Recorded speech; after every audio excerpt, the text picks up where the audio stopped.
Welcome back, everybody, to Advantage in Paradise.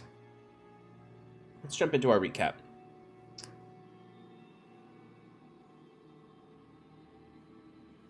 Last we left off on the 20th evening of Villa de Gloam, the Wild Shadow, on a Stursdog. Just had to calculate the days in my head because I did not update them on the recap. So it's a Saturday night, and the Wayward Five have arrived at the switchbacks leading up to the mountainside city of Tor-Lancoroth. They spent a majority of the day heading up there, but early in their trip, they quickly discovered Sprig the Hunter, an undying champion of Queen Aela, was following them. She kept her distance, but didn't seem to be concealing herself. Curon cast Mislead to send a simulacrum of himself with the party while he hung back to meet with Sprig. When they met, they commiserated about their addled minds and the effects of Queen Aela's beguiling control. Curon tells her to flee out into the country, to find her roots again amongst the beasts of the land and the forest, and to be free of Aela. She tells him the moment she reaches the top of these steps, Aela will return to her mind and know her presence. Curon left her contemplating what her truth really is and where she stands in this conflict and what her future holds. But the party continued ascending the Arcanist Terrace. Curon paid his respects to the shrines here, particularly Varys, Rodrins, and even Sprig's, and beyond. Cleaning them up, honoring their likeness, and, at least for Varys Moonbounds, finding his old offering from a year ago when he made this pilgrimage first.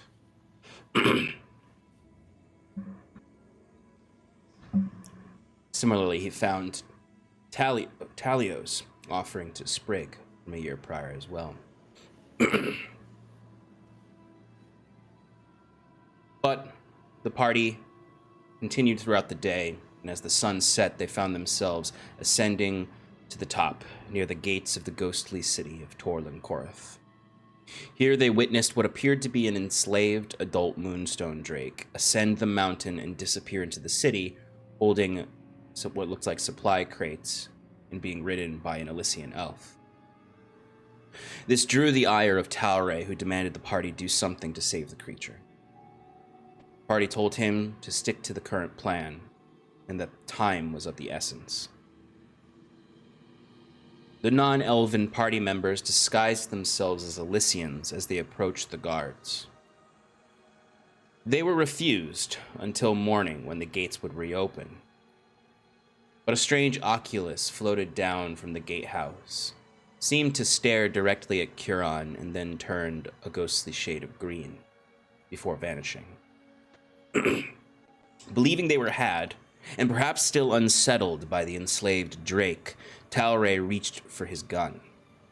But Timber stopped him and punched him to feign a scrap. The guards broke it up and told the party they were now permitted entrance. Inside, the party swiftly went to the sepulchre to meet the druids. They did not want to stay too long in case they were discovered by the Archon Inquisitor, who rules this city. Talrae, still frustrated, separated from the group and went in search of the drake. With his locate creature spell, he was able to find its current location, the Grey Tower, the seat of the Archon Inquisitor himself. He headed directly for the tower. Meanwhile, the party conferred with Gideon in the sepulchre.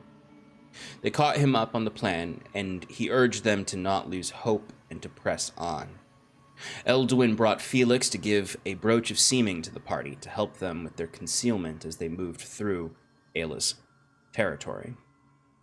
The druids and Felix departed with their own mission to take down Ayla's last spire.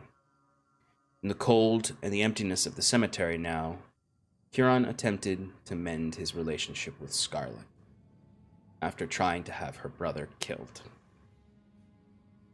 But she was not ready to hear his words. Elsewhere, Talrae spoke with the Archon Inquisitor, Ilingweld Orkenthala, who began spinning words to sway Talrae to help him. He asked if Curon was using Talrae and began praising Talrae for his abilities.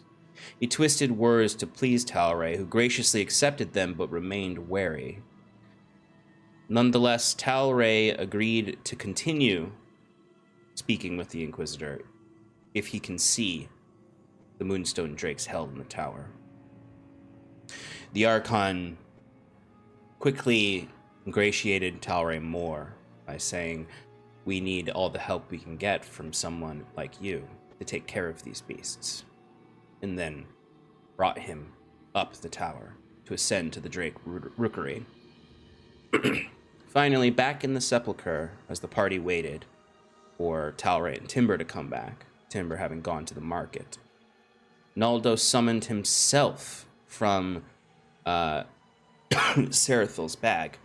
Naldo, the old companion of Wiswick. The Earth Elemental began deliriously repeating Wiswick's name over and over again, loudly in the cemetery memorial gardens. Excuse me. This is where we left off, with Curon, Sarathil, and Scarlet in the cemetery with Naldo. And Ekbarl-Goth. And our good buddy Ekbarl-Goth, the demon seneschal of Iker. Demon narcissist. who actually led the party's entrance in here with his character Beguiling ways. Lack of deception. His non-proficient deception.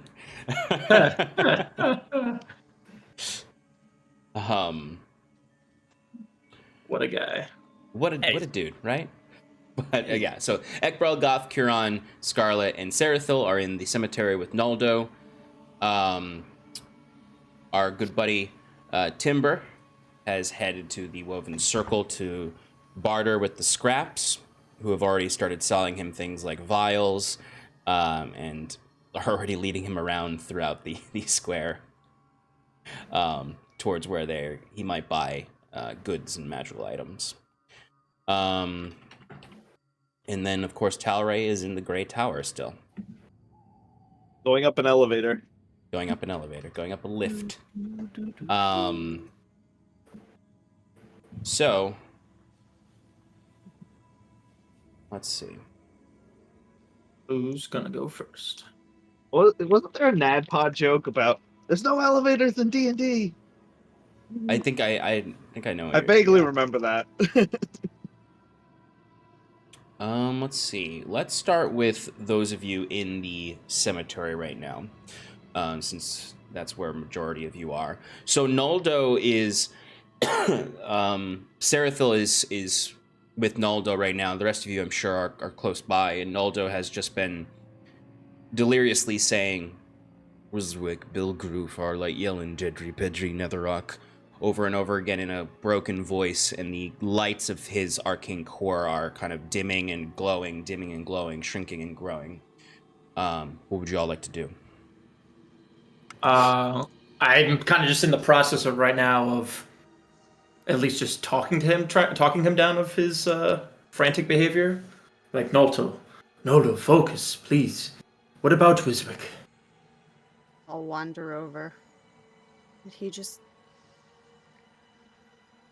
appear himself? The orb activated with a magical aura.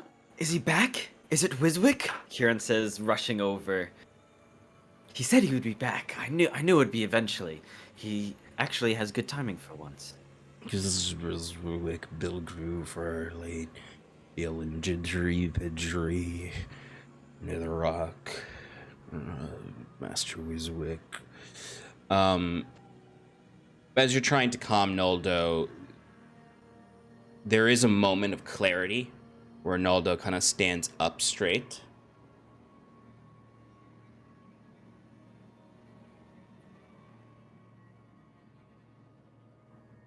Springing this on you, Clayton, but you get one line of dialogue from Wiswick. No, like a single sentence.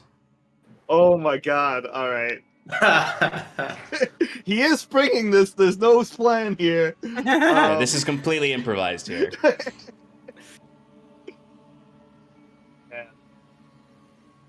If you need a second, I'll go over to Timber while he's shopping. Okay, yeah, give me a minute. Timber, you're amongst these scraps, and there's several of them that are now. They're all following. There's like a train behind you of them. As the one who offered to sell you vials is now kind of like literally holding your hand and leading you through. They're all about a little over 4 feet tall, so you're skyrocketing over them. And like you're actually like they've built this area to accommodate Elysian, so it's not like you're touching the ceiling or anything, but there are a few Elysians in there, but not a lot. But they do lead you to an area where there is sort of this purple tapestry that's all kind of woven together into actually like a hanging sphere from the ceiling of this. With this little rope ladder that leads up into it. It's very much looks like a hornet's nest that was made here and covered in tapestries. Would you like to go in? Sure. Yeah. I mean, up there? Up there? Okay. And you see kind of like the one leading you flies up with their wings and is floating above the entrance, which is just this circle that you'd have to crawl through. And then it crawls itself in there. You like put your head in first, and it is like unbelievably warm inside of this hive. And as you go in, you see though, despite what you have no idea what you would expect. You're expecting it to be like gross in there. It's actually not that bad. It seems as though there is like some sort of spherical hive built here, but they've again decorated the inside with tapestries. But the whole thing, you feel a gentle vibration coming from the entire thing. As you look on the walls, and you can see behind these tapestries that are buzzing are what you can only surmise are little baby scraps. And when I say, I don't mean there's a couple of them playing. I mean there are thousands of little insectoid humanoids crawling in the walls behind the tapestries. Timber just swallows. Okay. And pulls himself up.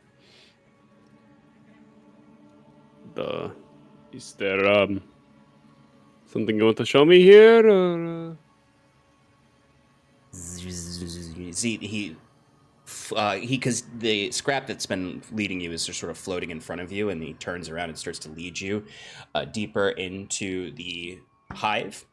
So they've kind of made it so like the walls curve up like the sphere, but they've carved out kind of like a path, like a flat path in the middle that you're following, and it leads to the back where there's another tapestry curtains that lead into the next room, and he buzzes in there and expects you to follow.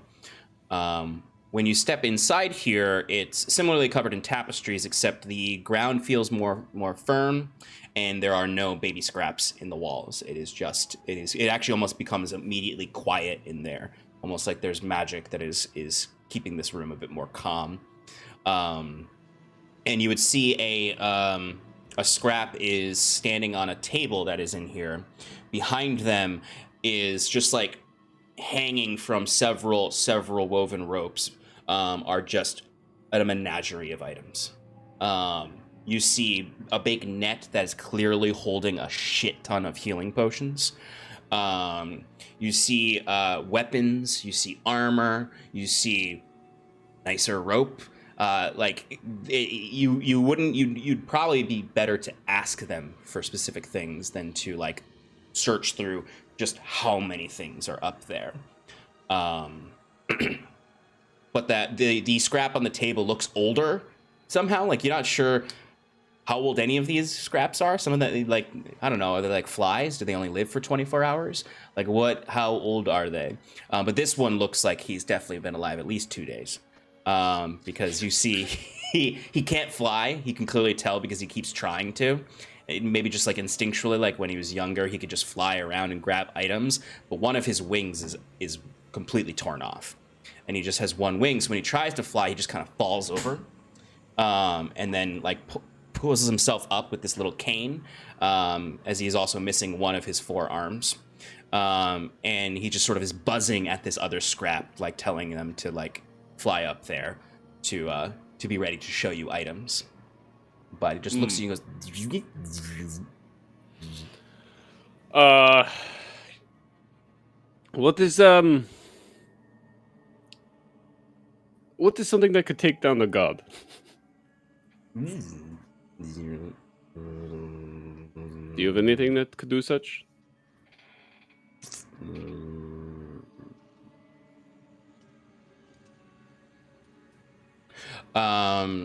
He kind of looks around and then like buzzes something to the other scrap, who flies up into the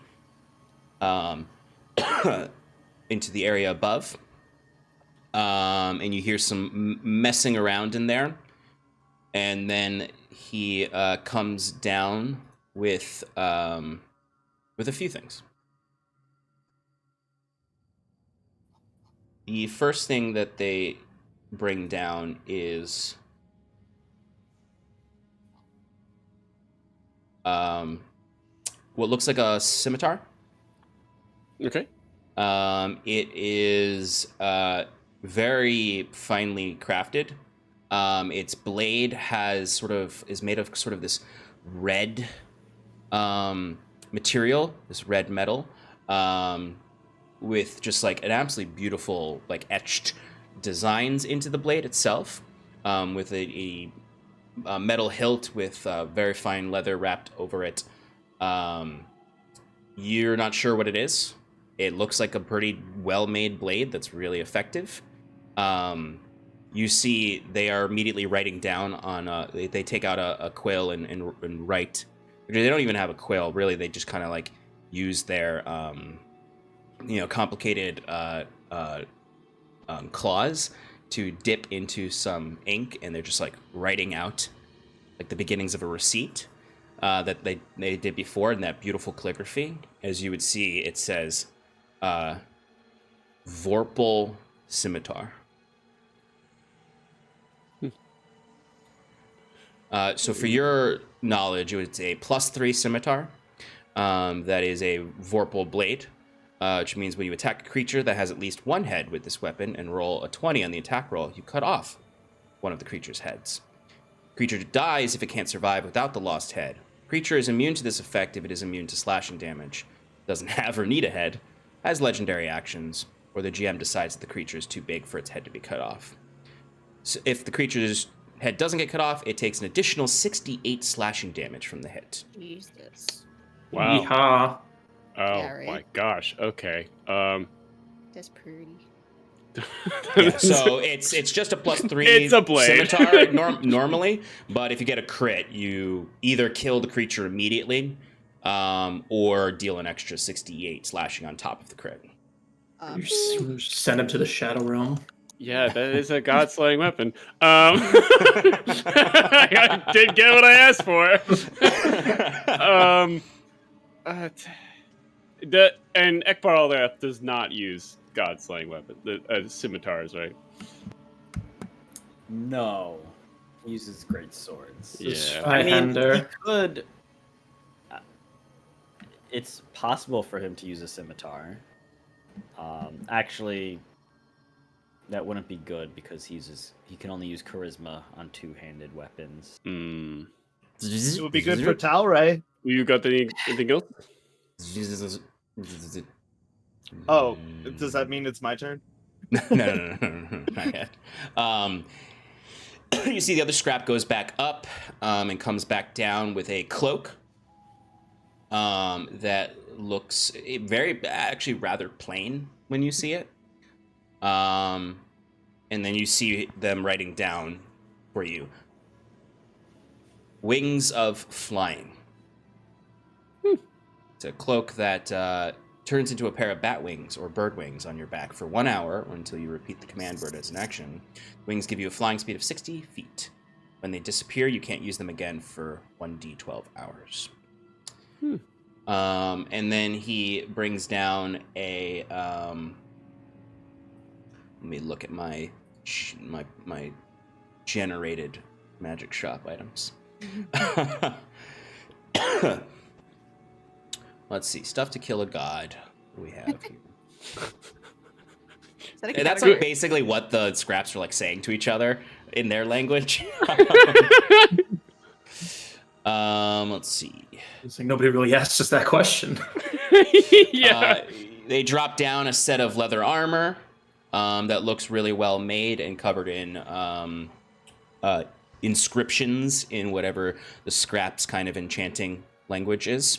You see they write down +3 leather armor.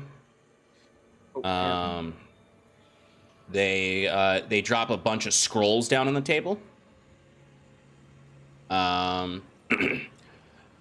You can examine the scrolls to see what they are. You have one that's a scroll of Time Stop, a scroll of Power Word Heal, a scroll of Meteor Swarm, a scroll of Protection from Celestials. There's a what are the prices? Just a scroll of Vicious Mockery. Just and all of these like really powerful spells, and it's just like, yeah, here's just a Vicious Mockery. Vicious Mockery thrown in there. Color spray. What are the prices of these spells? So some of these are legendary items, so they have Okay. very steep prices. Okay.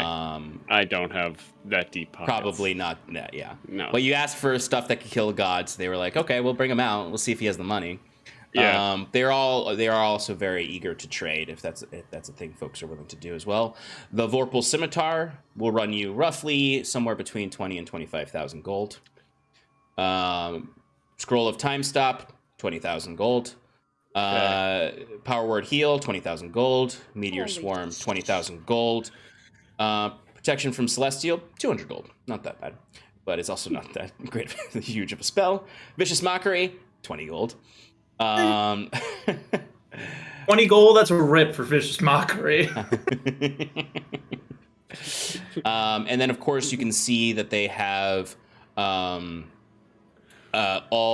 types of potions of healing. So you can get the standard 50 gold potions of healing. There's also potions of superior healing for 500 gold. There's potions of supreme healing, which is the highest potion possible. These are 1,300 gold each. All right. I'm going to buy. I'm just going to buy 10 normal. Oh, and then the Wait. wings of flying. The wings of flying are 5,000 gold. Oh, okay. Unfortunately, I'm going to pass those. I'm going to buy 50. Yeah, so you said the regular healing potions are 50, right? Mm-hmm. And then superior is 500. Yep, and then supreme is 1,300. It's 1,300. Okay. I'm just gonna buy 10. And then there's the greater healing ones for 250. Okay. Oof. Jeez. Here's what I'm gonna do. I'm gonna buy 10 normal healing potions. Okay. I'm also going to see if I can buy a gem encrusted bowl. I've seen Kieran use that before. You can definitely buy that. I think, don't we have potions of Hero's Feast or something? You do have potions of Hero's Feast. I'm just gonna buy another one just in case for later. Yeah. Good to have Doesn't him hurt. standby. Doesn't hurt to have Kieran, standby, yeah. Kieran already has a gem encrusted that I haven't Oh. used yet. Oh. Timber, do you want to have Well, Timber doesn't retroactively- know that, so he's gonna buy another one. All right. I have a shit ton of gold. Do you want me to like have given you some retroactively? Just like here, go shopping. I would allow that. Yeah. How much? Do you, I have almost 5,500. So take what you want. Okay. Extra Yeah, we'll gold. By see the way, how much the those- potions of supreme healing, by the way, heal for 10d4 plus 20. I want one. 10D. Okay. Scarlett's gonna get that. So That's take 1,300 gold out of your gold count. Scarlett's. Yep. Yes, sir. And then I wanted to buy after some vials too. Yeah. Some ingredients, specifically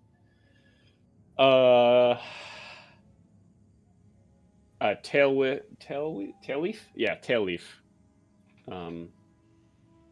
Which is it's a very rare ingredient. Tail leaf. Tail leaf. Yep. Okay. Let me. How much are you looking to buy? I want to buy 4 of them. 4 of them. All right. Let me first roll to see how much they have in stock. Okay. Okay. You lucked out. They have exactly 4. Sweet. They are very rare. You said. Yes. Okay. Then I'm going to say they cost.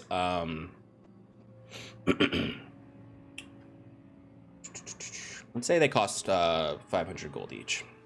Okay. All right. So I'm gonna spend 2,000 on that as well. Mhm. So, and I think that will be it for all my shopping. There is also a few other potions there besides the healing potions. Okay.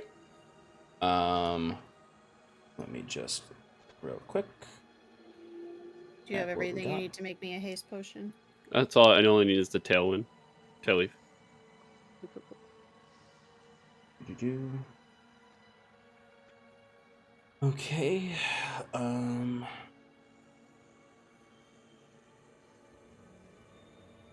There is a oil of sharpness there,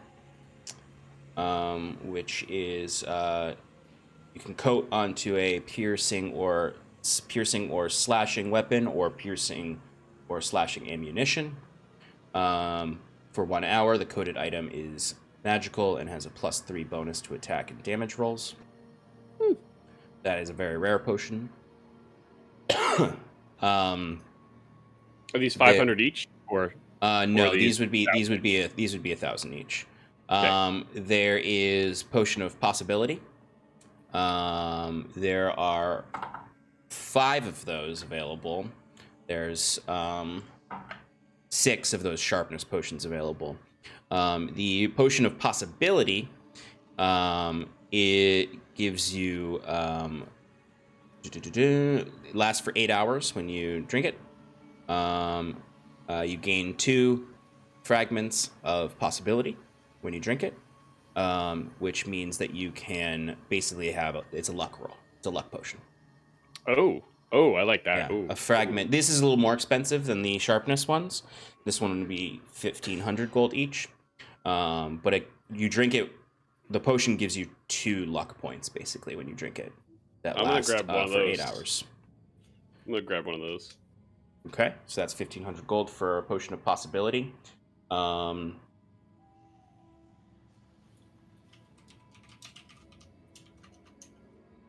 then there's also a potion. They have potions of vitality there as well.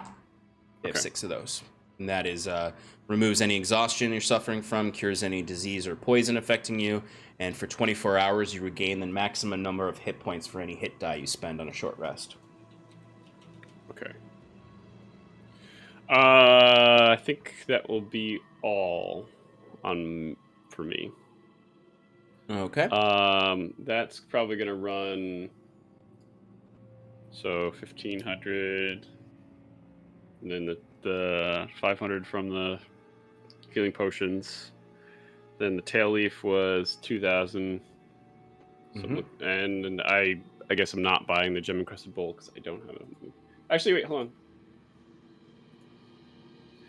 If you Do want I to need buy it, to? you can use. I have money. You can have. Oh right. Yeah, and then Scarlet's potion, Supreme, which did you take off already? Mm-hmm. Okay. So that's, and then so on for my end, I think it should be around 5,500. Okay. So yeah, you can purchase all the things you need that you just went through.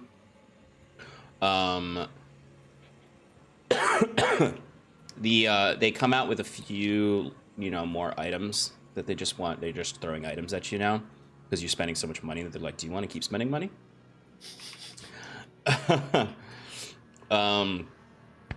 They throw out a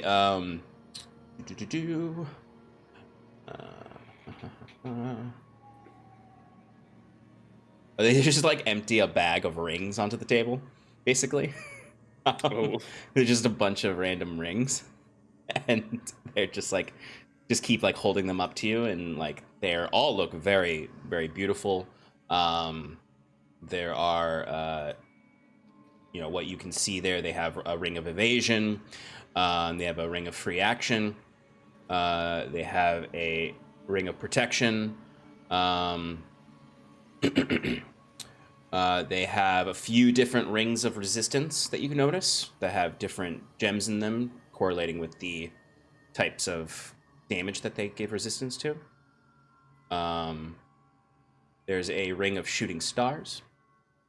There's a bunch of rings. So if you're interested in any of those, they seem to be roughly, in the rare, very rare category. Okay. And then there's hold one up, really beautiful one that you like. I can't afford that one. Mm-hmm. I hold up 1,200, and I just as if like, what can I buy with this? What can I buy with this? Yeah, they're like they look and they're just like, and they hold up the ring of resistance and the ring of protection, and then they write down add 500, and then they hold up the ring of shooting stars. Ring of Shooting Stars has 6 charges, and you can use those charges you can use 1 charge to cast Fairy Fire. You can use 2 charges to create a sphere of lightning. The more spheres you create, the less powerful each sphere is individually. Each sphere appears in an unoccupied space within 120 feet of you. Spheres last as long as you concentrate, as if concentrating a spell for 1 minute. Each sphere sheds dim light in a 30-foot radius. As a bonus action, you can move them up to 30 feet, no further than 120 from you. When a creature other than you comes within 5 feet of a sphere, they discharge lightning at that creature and disappear. The creature must make a DC 15 dexterity saving throw. On a fail, they take lightning damage based on the number of spheres. Okay. And then you can also use it to create shooting stars that deal damage as well in 15-foot cubes.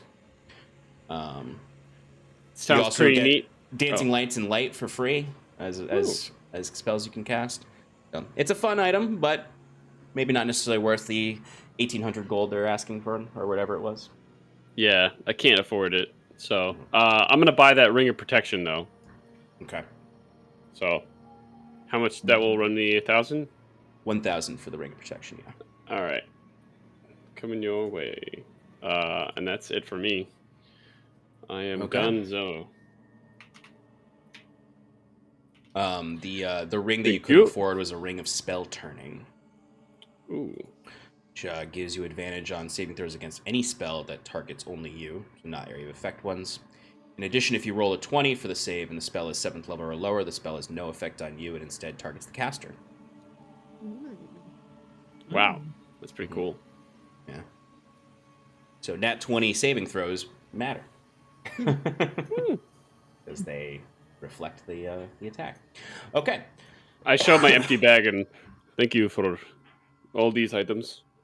They're very happy with how much gold you've spent. They slip you an extra potion of not the supreme one, but the superior, an extra potion of superior healing. Awesome. They know how to get their customers to come back. I'll be sure to come back. You see, they nod and they kind of they are clearly just making you leave, but they're like sort of just like with their two arms on one side, just patting you on the back, very like affectionately. It probably is a little too aggressive, as they're just slowly pushing you out of the shop. And you have to like get down, hunch over, and crawl out of the hole, and they're still patting you on the back as you're crawling out of it. And they hand you your very articulately drawn receipt. Sweet. All right.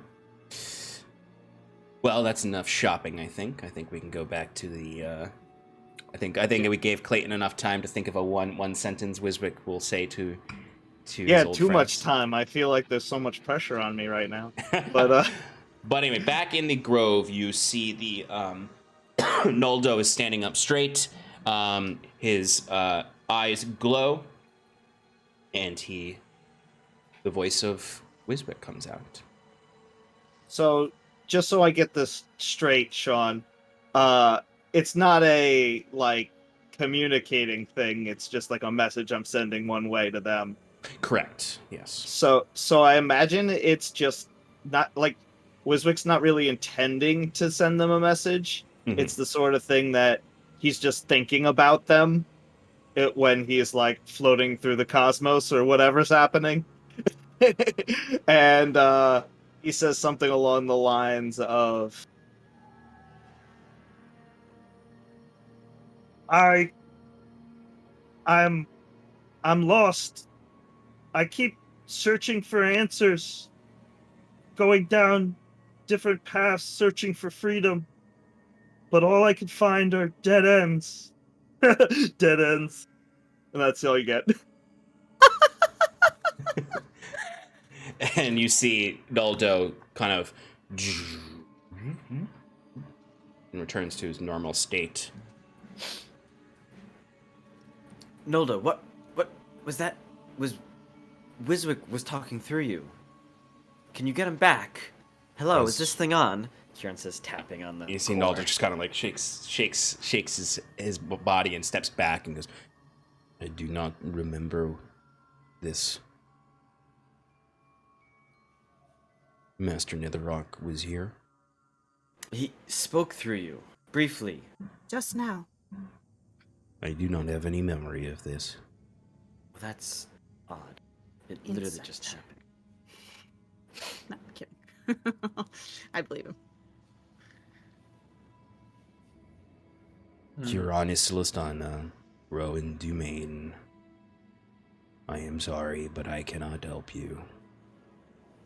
I cannot reach Master Netherrock. How did you turn on? How did you come back? I do not have any memory of this. That's very unhelpful. I am sorry, I am not able to help you. It's okay, it's okay. You may not remember how, but can you think of any way that it would be possible for this to happen? Usually it requires magic from a wizard like Wiswick or Sarathil, but are there other ways to start your engines, as it were? I am an amalgamation of memories of a previous generation of Zirf Neblin. Wiswick has moved on to join with the consciousness of Noldagra. Right, but he'll be back. Just spoke through you. He must be close by. I am sorry, Rowan Dumaine, but that is not exactly how magic works. Proximity is not always going to determine an effect. You cast sending spells, do you not? You do not need to be in close proximity to them, to the targets. Wiswick may have reached out to my body. And yet you don't have any physical feeling.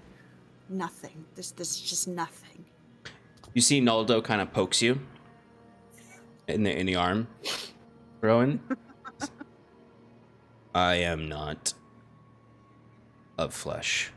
I do not feel the same way that you I walk feel. away because this is not. I'm just not getting anywhere. I am sorry, Rowan Dumain, that I am not able to help you at this moment.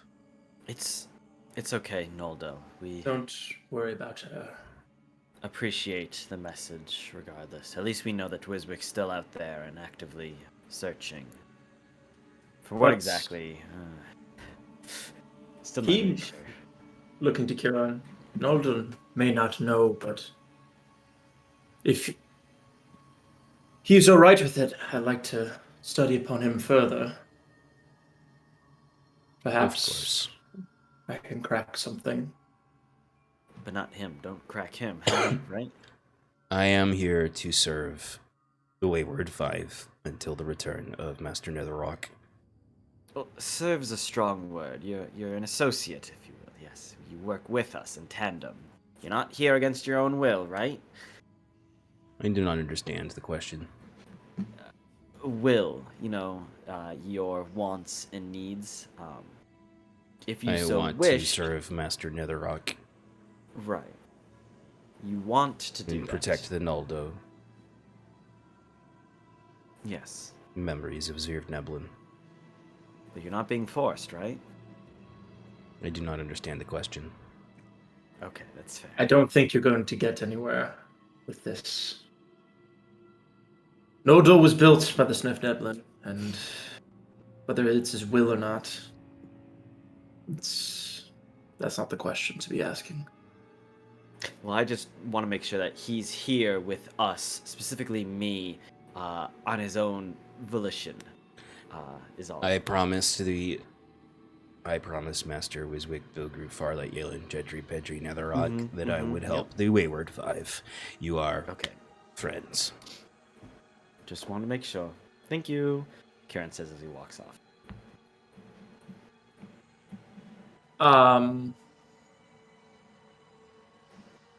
Sean. John just thought of something sneaky. Sean thought of something sneaky? Yeah, I saw his eyes light up. I was like, uh-oh. Sarathil, what do you want?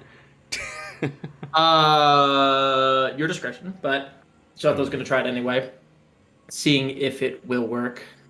He'll ask Noldo, please remain active. Do not go dormant again. I think it'd be more beneficial if the magic surging through your orb is alive right now for this to work.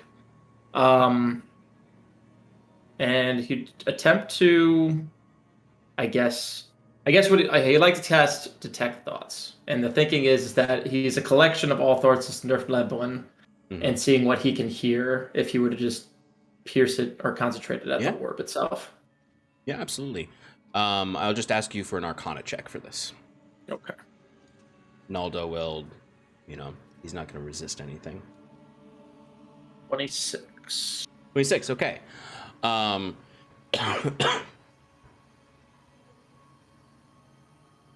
You get a music change. Bum bum. So you do peer into the mind of Naldo, so to speak. And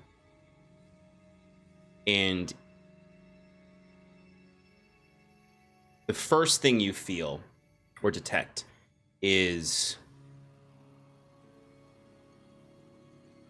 a chorus of voices. Exactly what you would think you would hear. So discordant in the way they're talking that it doesn't sound like. It just sounds like white noise to you. I'm picturing Deepback, Bruce Almighty, when he has all the voices of the prayers going to his head. Yeah, exactly. And it would be a overwhelming. You stay in it. It doesn't break your concentration, but it is overwhelming to hear, because the voices are not directed in any way. They are just sort of echoing and bouncing off of each other, and it's just a chorus of memories. If you want to peer deeper, you can. You might be able to get more or a more focused look. Yeah, absolutely. Okay. Give me another Arcana check.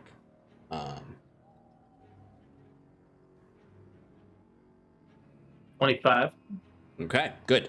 So you start to push deeper into the mindscape of Nuldo, beyond just sort of the cacophony. And you would find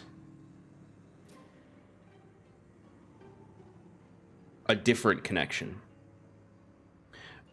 Deep down within Nuldo's system is the sort of, for lack of a better way to put it, the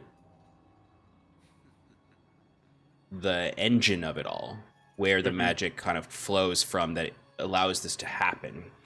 And here you can see there is this two-way channel of magical energy flowing out of Nuldo and into Nuldo that you presume is where Wiswick's mind or spirit is coming from. And that Nuldo, even Wiswick may have thought Nuldo was a closed system of just the Zvirfneblin who gifted their consciousness to Nuldo. But Nuldo seems to have his connection directly to wherever Wiswick is. It powers Nuldo. Wiswick himself. Yes. Okay.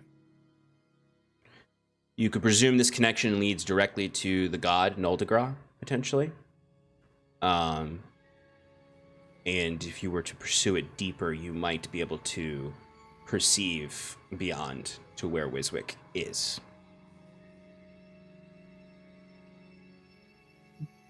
One second. That would be another Arcana check to try to perceive deeper into that channel. And it would be a higher DC. It would be a DC 30, pretty much.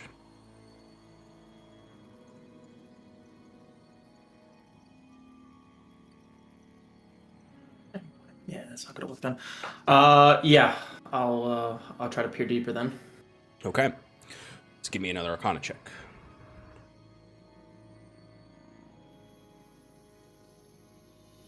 28.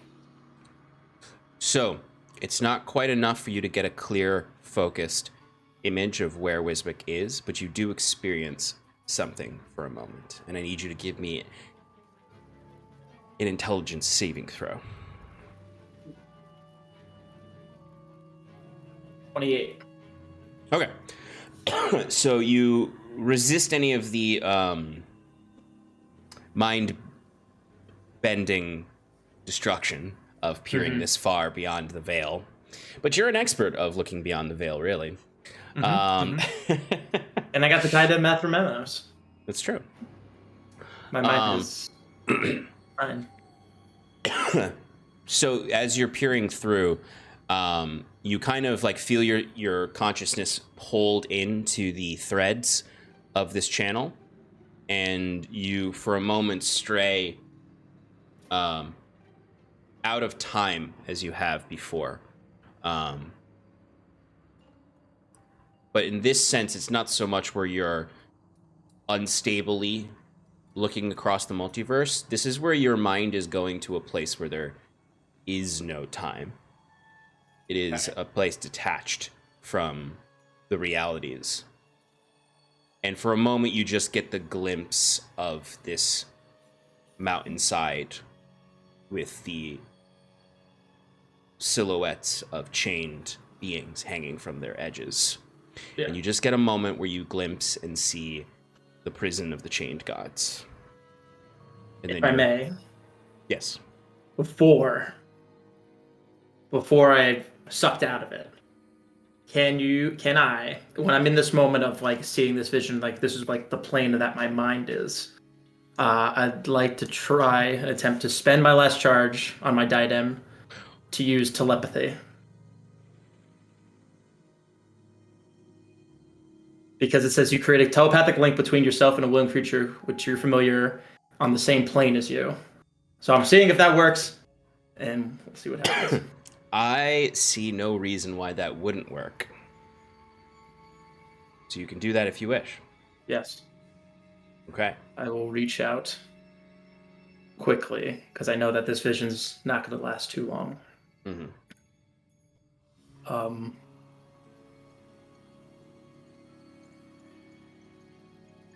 and say,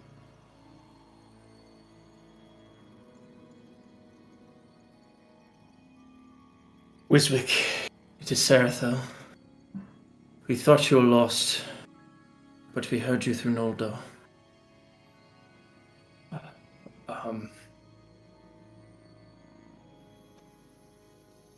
If you can hear me,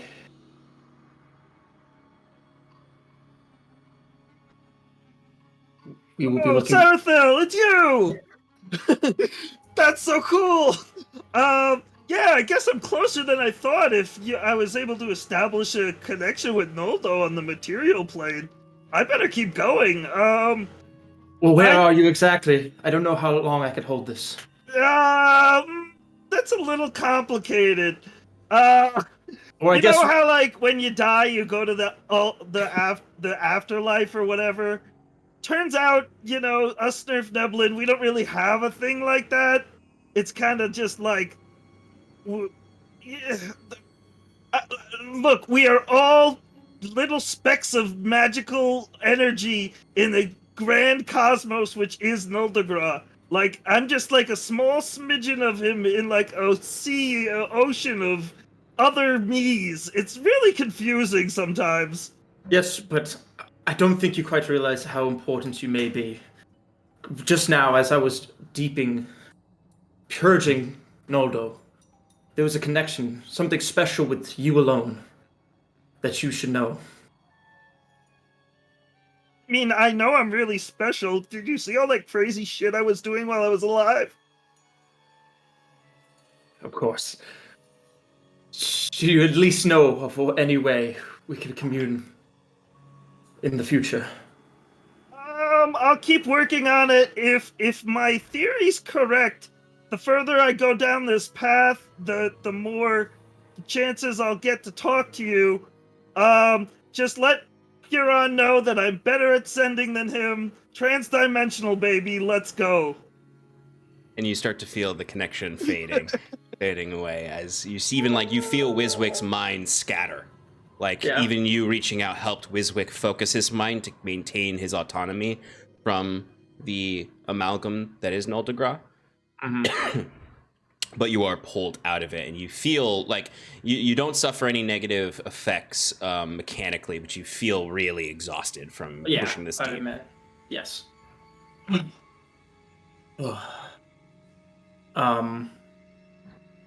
Before I tell anybody, I'm gonna have to roll a d20. That's right, baby. Good luck with that. I hope it was worth it. To hear Wiswick's voice, of course. No. Oh shit! What did you roll? Oh. No! Did you roll a 1? Yep, he did. What does that mean again? The diadem casts Feeble Mind on him. What does that do? Oh. It's Looking at it? okay. Yeah, I have to remind myself. Sarathil is just now standing in front of Noldo, just looking at the orb, just pulsating with like magical energy. His intelligence and charisma scores become 1.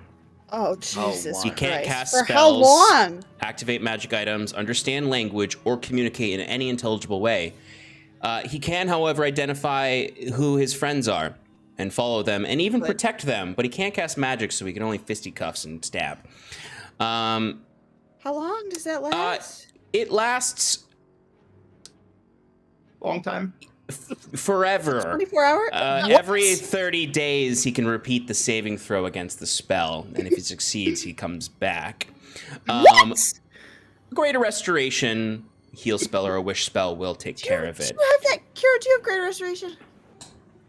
Okay. But Jesus Christ. basically, Sarathil completely goes quiet and can't really talk. He understands you if you talk to him, but he doesn't really understand the deeper thoughts. So yeah, Sarathil. anyway, yes. Comes out of this this spell. You're all kind of like waiting for him there, or doing your own thing, and you look, and Sarathil just immediately kind of just starts to kind of like sway a little bit, and is looking around, rather confused. I like to imagine because this is through the diadem itself, the glowing blue, just black, just like Godin's doll. Yeah. As I'm just. Oh yeah, you take 46 psychic damage too. I walked up, so I don't see this right away.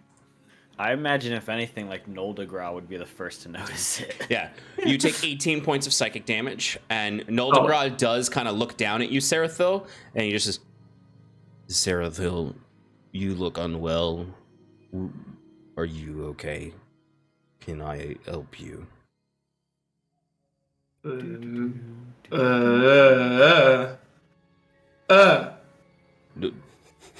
You think you should sit down?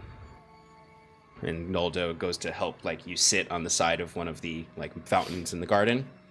And then he just kind of looks up, and it's this exact, like, picture any, like, person who's not good with kids, who's stuck with a kid while everyone else is away. And Noldo literally looks down and kind of, like, comes up, and he's got his hands out, and he's just looking around as if he's looking for the adult in the room, and looks at Kieran and says, Kieran is Celestana, there is something wrong with Sarathil. What happened? What did he do? Kieran says as he pads over. He was casting Detect Thoughts on me to peer into the Zvirfneblin amalgam. Sarathil, I don't like this! Wake up! Yeah, just play some Kate Bush for him. He used detect. Sarathil, look at me. Sarathil. What now? I'll walk back over.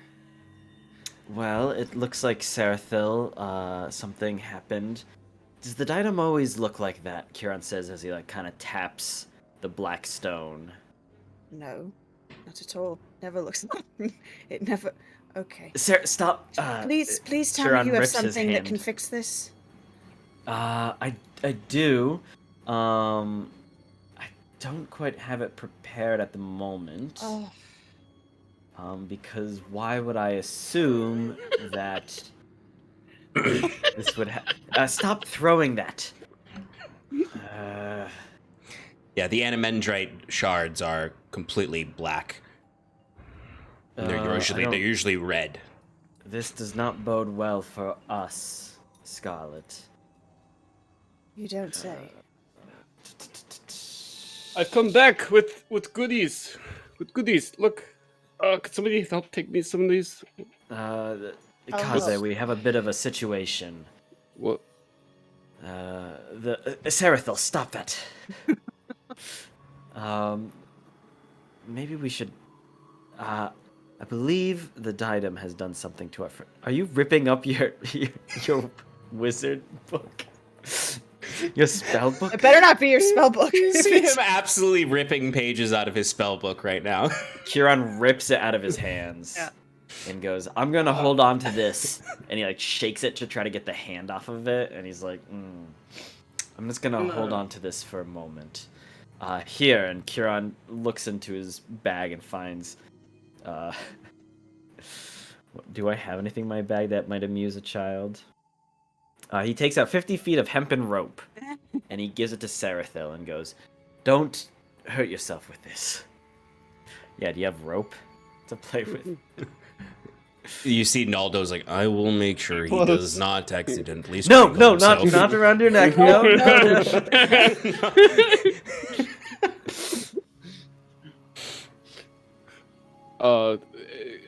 Can you do something, Kieran? Yes, I will Until need tomorrow. 4 hours to prepare my spells. Oh. What time is it now, Sean? It's about, I'd say it's approaching 10 o'clock at night. Can I run and get something from the shop, or? I actually ran out of money though, so. Oh, Oh, also, Scarlet, here's. I stop! bought you Don't. some. No, do a better job stopping him. You see Nolto slap Sarathil's hands to knock whatever is in his hands out.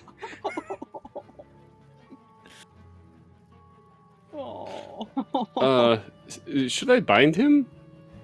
No, I'm sure he won't actually hurt himself. Yeah, okay. I just want to make sure. I wonder how many hit points he has left. Maybe I can just put him to sleep.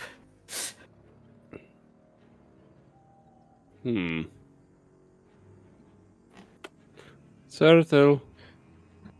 Does he know? Oh, he knows his own name. He still got a lot of hit points. I'm not gonna... All right. Well, I guess This complicates things. I mean, we're still waiting for Talrae, so... I guess... Is he coming back? Who the fuck knows? I should hope so. We need all the champions we can get. I know that he had been upset about the Moondrakes. Should we go look Rightly for him? so. It's awful to see those things like that. But once Ayla's gone, Gloman will be freed and everything will be okay. If we just focus on her. Alright. Unfortunately, we're gonna have to wait. I'll put up a tiny hut. We rest for the night here. We'll take a long rest. Hopefully by then Talrae will be back. I'll have a spell that can fix, hopefully, Sarathil. And let's just pray to the Crescent Heart that no one finds us here, though. I'm sure it's only a matter of time before the Inquisitor comes knocking. Okay. All right. So Kieran's gonna ritual cast Tiny Hut, then take a long rest to prepare some spells. I have Okay. something I'd like to do once everybody's sleeping. 1 second. And Sean, I can off-screen brew potions. Yeah. Is that okay? Yeah, that's totally fine. That's totally fine. Kieran will give him some guidance every time. For each one. Thank you. Thank you. Thank you. Cool. While before we get to folks sleeping, I am going to cut back to Talrae.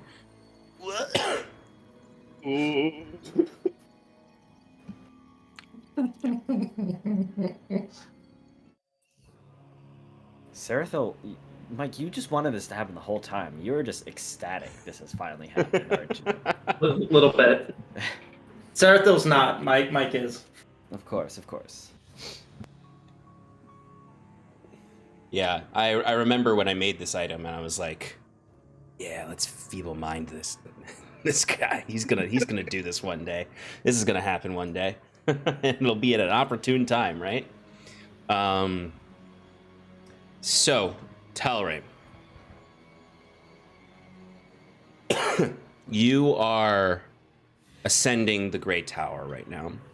The disc that you're riding on is raising up, and you can see when it reaches the ceiling, the stones of the ceiling pull away and open up as it enters into the long, tall stairway that leads up to the rookery. And it continues upward as you are on the most awkward elevator ride of your life with the Archon Inquisitor, Orkenthala, who is just sort of silently standing beside you, staring ahead, as he looks to you eventually at some point and says, before you actually arrive at the summit,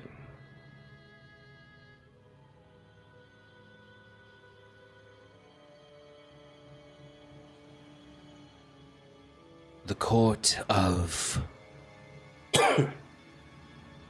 Queen Ella needs folk like you, Talrae. Your understanding of the Moonstone Drakes would help greatly in our ability to care for them.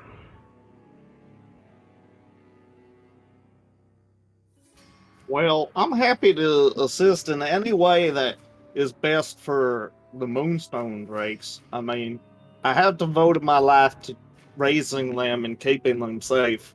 So, whatever you need, Exactly. I'm there. I'm here to serve. I think there is a way that I can help you. But first, if you could help us by helping tend to the Drake here. Is there some sort of issue? What's going on with the Drake? There has been a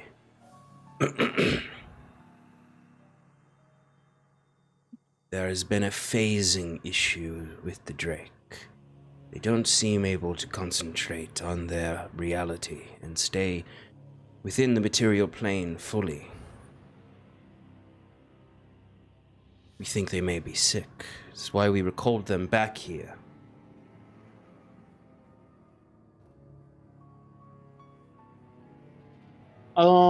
Yeah, I'm gonna need to take a closer look to figure this out. But what type of symptoms are we talking about here? How long has it been going on? Not long, but they will phase out of reality and their riders will fall through them, or they will slip in between walls and phase back in, stuck in the wall. And just a erratic behavior a bit. Well, at a young age, sometimes these creatures have difficulty controlling their powers, and I've seen similar issues arise with whelplings, but an adult uh, Moonstone Drake shouldn't have any of those issues normally. It might have to do with something beyond the control, like the source of their powers. Glowmung. In this plane, yeah. Interesting.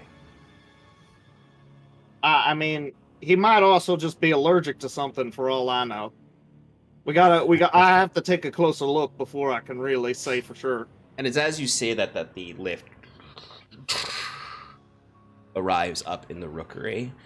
And you can see this is the actual head of the tower. It's a large circular chamber that has several stalls in it for flying creatures. They do look like they're probably too small for a Moonstone Drake. Like, they can fit a Moonstone Drake, but they are probably not as comfortable as they could be. And you do see that one Moonstone Drake is there. They're not in a stall. They're sort of freely moving about this chamber. But they seem very erratic as they're moving. They're shaking their head, and they seem to sort of phase in and out of etherealness. As you see, the rider is trying to, like, calm it down. And you see they are, like, slowly taking off any riding gear that is on the Drake when it's not ethereal. Like, when it comes out of etherealness, the rider is, like, rushing forward and trying to take off contraptions. Okay. Yeah, I'm gonna, carefully try and get in front of the Moonstone Drake's face and begin in Draconic just humming like a lullaby that I used to, sing to the whelplings when they were, or the, I don't know, are they whelplings or Whelplings, the young yeah. drakes? Yeah. Yeah. Like, just to see if, like, it brings back any memories or, like, allows them to, like, recognize me. Sure. And do I recognize this dragon in any way? Like, have I ever had any interaction with it? Give me 2 rolls. One for the lullaby, which I'll say is an animal handling check. Okay. Which I'll give you an advantage on because you are an expert on Moonstone Drakes. Mm-hmm. And then an insight check to see if you can recognize this Moonstone Drake. Okay, 18 on animal handling. And what was the other one? Insight? Insight, yeah. Let me just check my features here. Survival checks as well as int checks to recall information about them. This is a wisdom check, so it does not count. All right, roll. Ooh, not so good. 12 on the insight. You're having trouble pinpointing the exact dragon this is. Perhaps due to your disconnection from gloaming for so long. But the lullaby does seem to be working as the dragon is starting to calm down. You can see their breathing is becoming less panicky. They seem to be slowly pulling themselves together and staying within reality and not turning ethereal.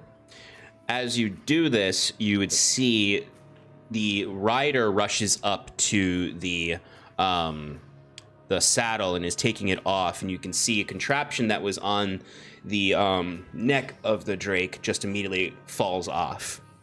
What's your passive perception? 20. Okay.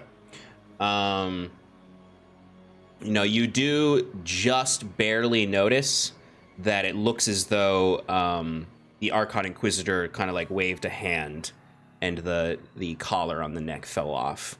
Fell off at that point. You just barely notice it, like out of the corner of your eye, that he waves a hand and the collar falls off. Okay.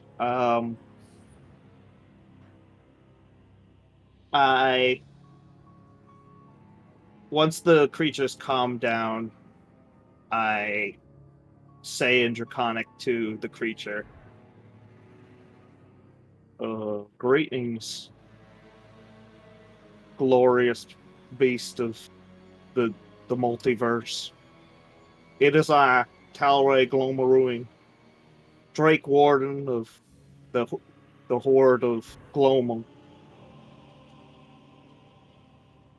What may I call you?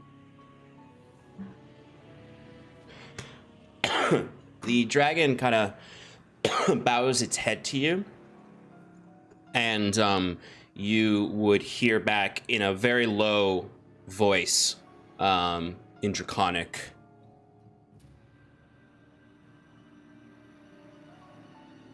Shaldreo, quiet.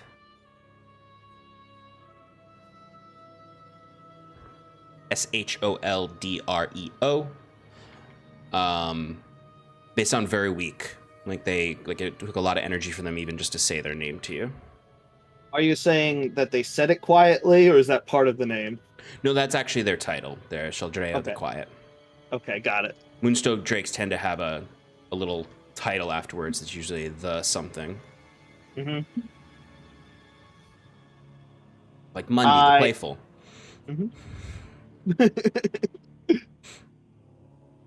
I look back at the others and say, he seems to be responding.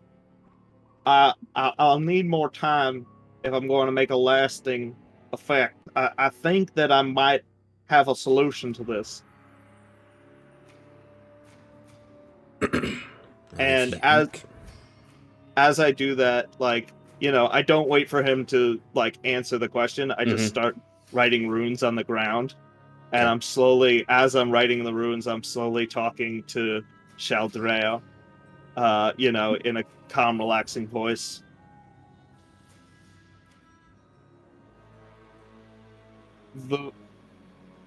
I've come to find Glomel and return him to his rightful place. What are you doing here? Why aren't you serving our master? Shaldreo sort of, you see at this point as you're talking to them, they lay on the ground and sort of roll to the side. They keep their eyes on you and continue to whisper to you in Draconic.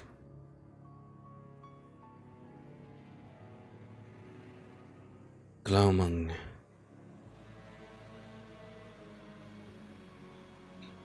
is beyond. And the eyes kind of dart over towards the opening of the rookery, where you can see the faint lights of Therismore bleeding into the sky. We have served these elves in service of Glomung. It is difficult work, painful.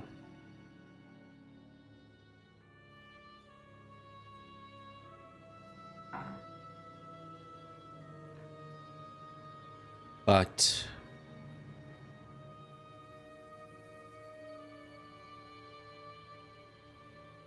they promised to help Glomung into the Horde, the flight. Give me a perception check, or an insight check, up to you. Same roll either way, so we'll go with insight. 26. There was a shift in the creature's eyes somewhere in that sentence. You're not sure where you can pinpoint it, like exactly when they shifted, but the dragon started that sentence in one place mentally and ended it completely differently.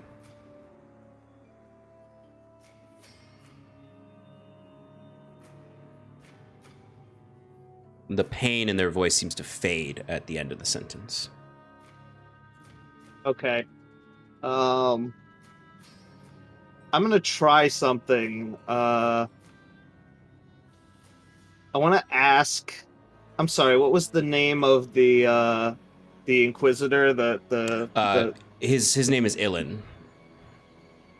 I'm gonna ask Ilan a question in Draconic, just to see if I could slip him up. Okay. And just be like,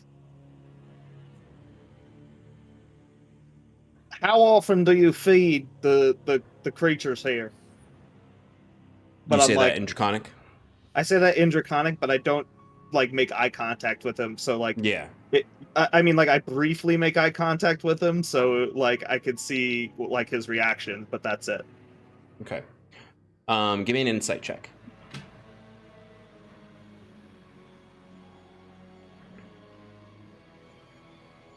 Oh, It's a 23 right DC. on the. All right, I missed. It's a 19. Yeah. There's no perceptible. The only thing you notice is him kind of looking at you, like, as he says, "I'm sorry, but I don't understand."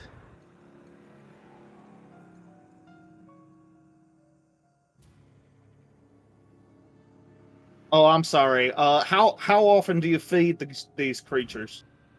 What's their diet like? You see, he looks over to to the rider there, as if indicating for them to answer, and the rider would respond. We feed them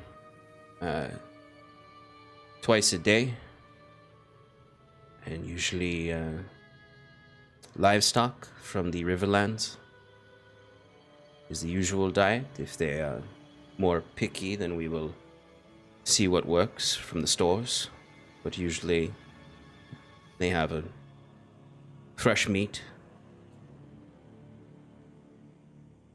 waters from below the terrace where they are cleaner, and sometimes we will take them out hunting.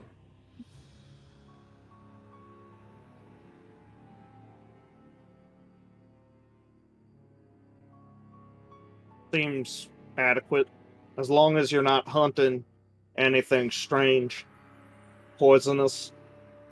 The immune system of these creatures are pretty strong, but you got to understand that if they spend too much time in one dimension, things could they could find flaws in their natural healing.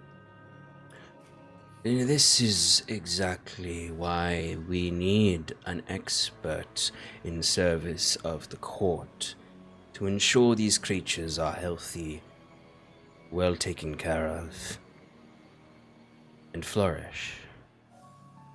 I want to try this ritual of mine. It's a gift that was given to me specifically from Glowmoon itself. I believe it might help boost this creature's immune system. But it is a sacred art, and I would be remiss if I allowed my secrets to be revealed to strangers. Of course. We will give you some privacy. Come. At that point, I say, as a show of good faith, let me show you my friend here, just to keep you company while I'm working. And I summon Mundy next to me, and he, walks over to the other two. You see the Archon looks with a look of astonishment and awe on his face as he says, "Magnificent creature. We'll give you the time you to need." Mundy. Go with the nice fellows over there, Mundy. Keep an eye on them for me. I want some privacy now. And they do. They give you privacy. They step away so that you can do the ritual beyond their eyes. And you see Cool. the rider just kind of they're both very fascinated with Mundy, so they go in and just hang out with Mundy. So you do have a moment alone with the sick adult Drake. Yeah, so if you haven't got it already, I will be casting, or attempting to cast, I forgot that there's a roll for this. Yeah. It's gonna be real silly if I miss it.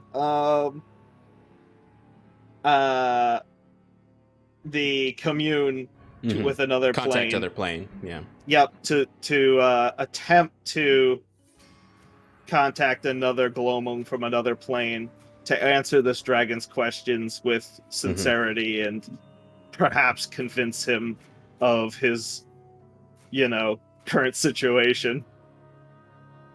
Absolutely. Go ahead and make the roll. Could I stretch and say, I get advantage on int checks? Do I normally get advantage on this? No, you don't normally. I have in usually... the past allowed you to use wisdom instead of intelligence. And we decrease the DC every time you fail. Right. But you succeeded the last time you did this, so this has the straight 15 DC. So I'm gonna use wisdom then, because it's much better. Okay. Yeah! Okay, we got an 18 plus 6, it's 24. I would have made it even if it was an intelligence saving throw. Okay. So yeah, I summon this other aspect of Glowmoon, and you see that the draconic features appear in my eyes, and I morph into a more draconic form, and I whisper to it and say, "You know of the gift of Glowmoon.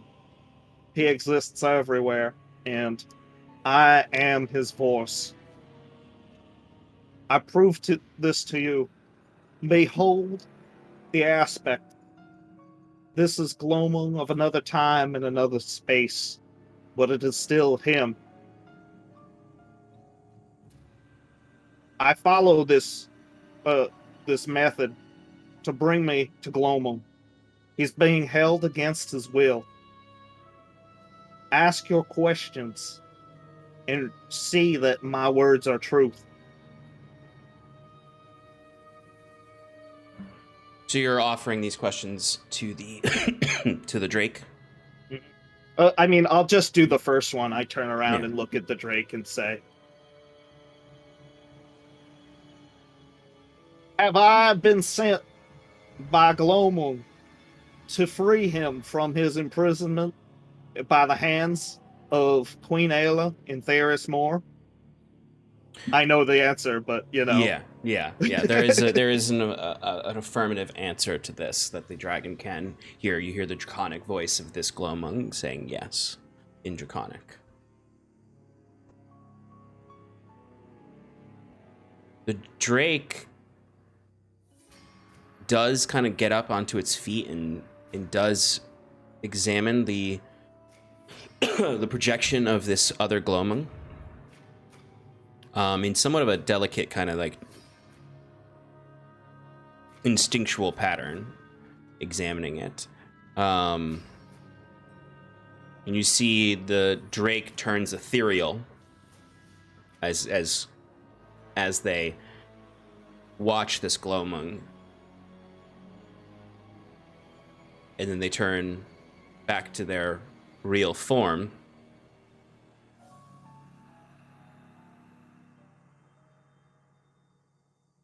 And they don't really have a question. They don't seem to ask any questions. They just trust what you've shown them. And they express this. They say, "You are truly of the grove." And then they seem to turn their head. "Yes. Talrae.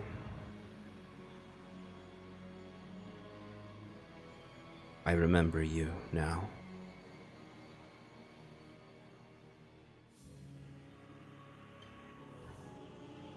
You would play music and games." Yes. It is I. Your faithful companion through good times and hard.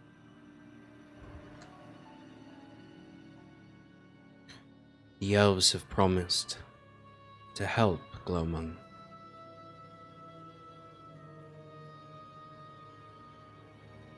Simply not the case. They look up and they do ask this Glowmung, and they say, "Will the elves here help Glowmung?" And the spectral form of Glowmung dances around and utters in Draconic, "Maybe."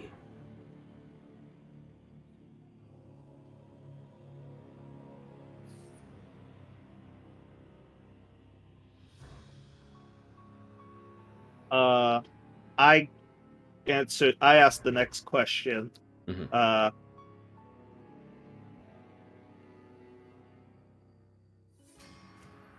In ages past, Ilyovania has always been an ally to Glomel. She would respect his want for freedom, and he would gift her with interesting sundries and stories of his travels.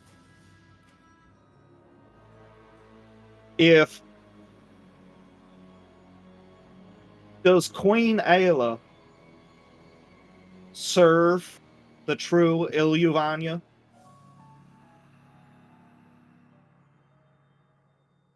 No.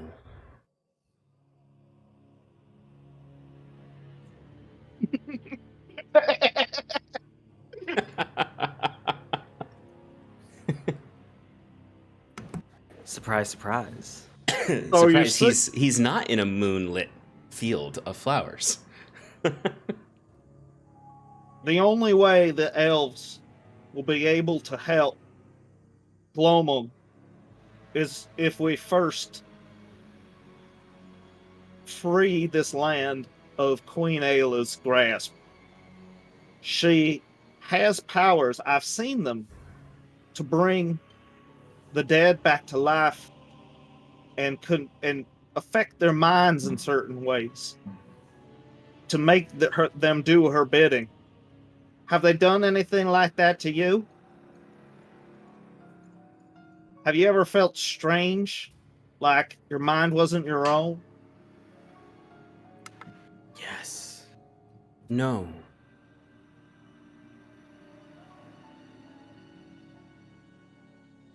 But I suppose that could be because my mind is being controlled.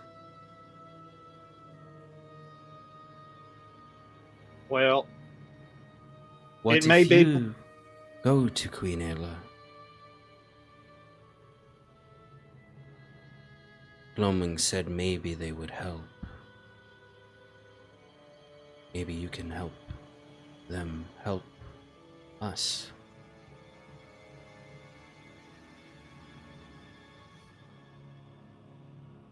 Help them help us. You mean help Queen Ayla help? Guide her to release Gloaming, if she is holding him.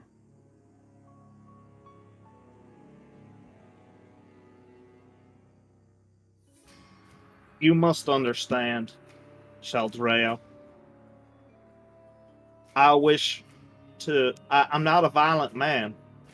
If I could free Glomel with some kind words and respect, I will.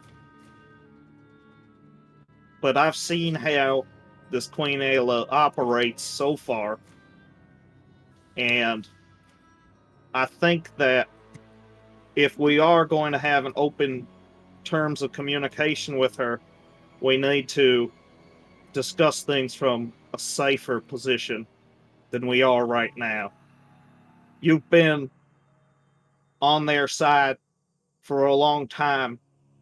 I think we need to take this opportunity and get you out of here.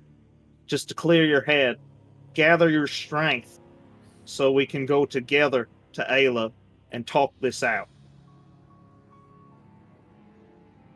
I can help you.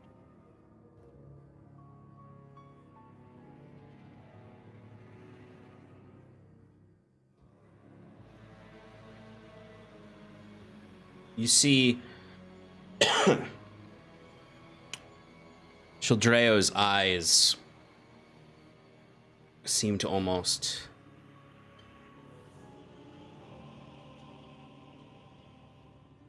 fade to a cloudiness as she stands up in her full might and just stares at you blankly.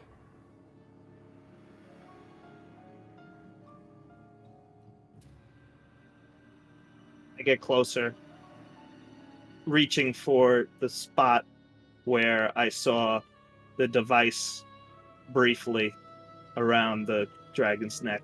She starts to growl at you.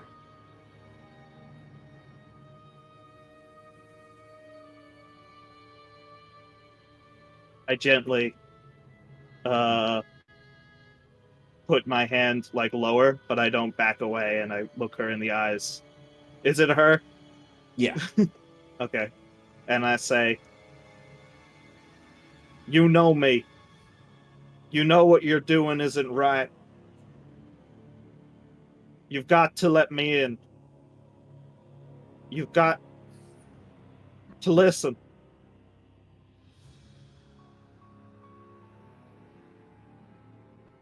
And I inch closer slowly as I continue to try and sway her to trust me.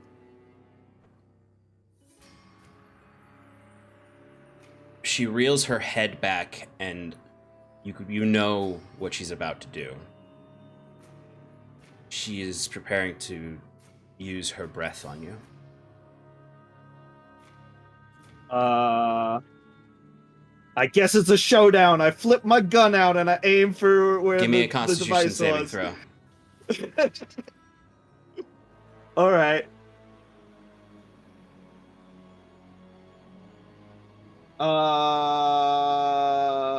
Do I have any advantages Nope. or anything It's like just that? Constitution Nope. saving throw. Well, I got a 15. Okay, I will let you get an attack off towards the where you saw the device for will be with disadvantage, but you can get an attack off. Okay.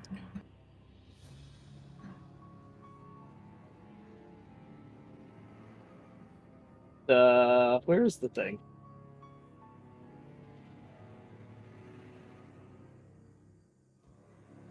I got a 20 and a 16. With disadvantage, that's a 30 to hit. Okay, and what were you aiming at again? You were aiming at where the device was, or just at the neck? Yeah, essentially where the device was. Like you said, it like detached or it like turned off. Like, No, it detached and fell off. okay. I guess I just shoot. I mean, you could still shoot it. It's on the ground. Yeah, I guess I could shoot it on the ground. Yeah, you absolutely do, and you destroy it. It shatters to pieces. You can see like sparks fly up as your attack goes off as you start to fall to the ground, woozy. Your vision starting to double and shake as you hear the door open from where the Archon had stepped away. And you can see, following the Archon, as he's walking to stand over you, is Mundi, whose eyes are also paled over.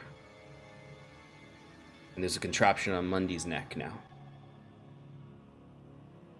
As he stands over you, and Cheldreo used her dream breath on you.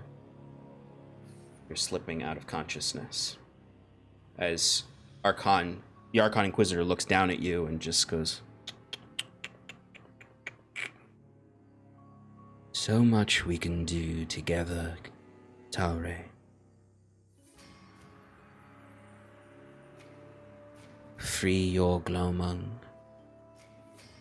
Tend to the flight and join us on the final journey. But you choose to defy.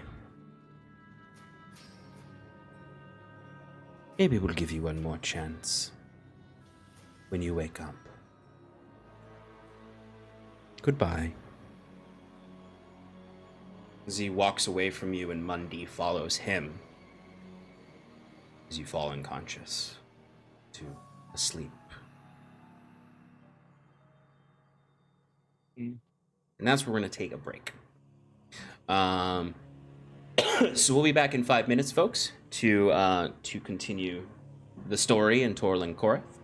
Jump back to our friends below the tower and see where this goes. All right, folks. We will be back in 5 minutes. There it is.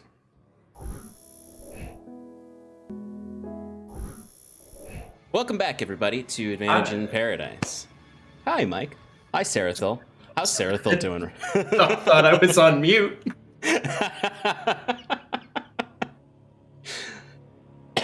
All right, welcome back. So, a few things happened in the first half. Good old Sarathil feeble-minded himself using some magic to communicate with Wiswick, and now he has an intelligence of 1 and a charisma of 1, and can't speak words. Please, he's always had a charisma of 1. Excuse me, sir. I 100% almost just unplugged my computer, just messing with it. Like, I was moving my feet around. I was like, what am I touching right now? Oh, that's the the plug that everything's plugged into. That's the circuit that everything's plugged into. I'm gonna sit up. While they're dealing with that, and Curon is going to take a long rest in order to, I'm assuming, get a greater restoration off on him, or something else. Oh yeah, well I guess you probably know heal now, or can know heal now. Nah, I'm not gonna help him. No, Curon's just gonna take a nap. He's tired. For himself. Talrae has been captured by the Archon Inquisitor, who was attempting to persuade him to help Queen Ayla's court. But at the end of the day, Talrae really is only concerned with the safety of the Drakes and already doesn't trust Queen Ayla, so he tried to free the Drake quietly. But the Archon knew what was going on pretty much from the second he stepped out of the room. And now Talrae has been put to sleep by his own god's magic. So pretty much L's all around. Yeah, I guess so. Timber might have gotten ripped off by a bunch of bug people. Timber Timber bought a bunch of stuff from Bugfolk. Saw some cool stuff he couldn't afford, and now we're here. Talrae, you would wake up at some point. You know that you have woken up before they expected you to have woken up. But they didn't just kind of leave you there to wake up. You wake up to yourself with your arms bound together. And you actually have a they've chained a breastplate onto you to prevent you from using your wings. And you're in a cell. You're in a cage. I immediately try to recall Mundy. Mundy should recall when I lose consciousness. So basically, I just try to re-summon Mundy. You feel like the ethereal phasing magic sort of attempting to pull Mundy here, but it does not work. Mundy does not appear. Can I identify why? Is it a pain or something, or?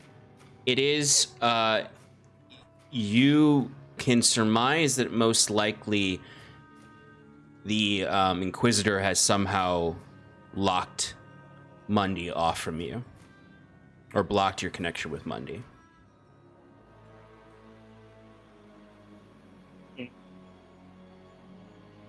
So it's the sort of thing that it's not that he's not answering, it's that it's not a valid number. Yeah, exactly. Yeah, you're basically as if you called a number and they're like, this number is no longer in operation. Yep, okay. Yeah.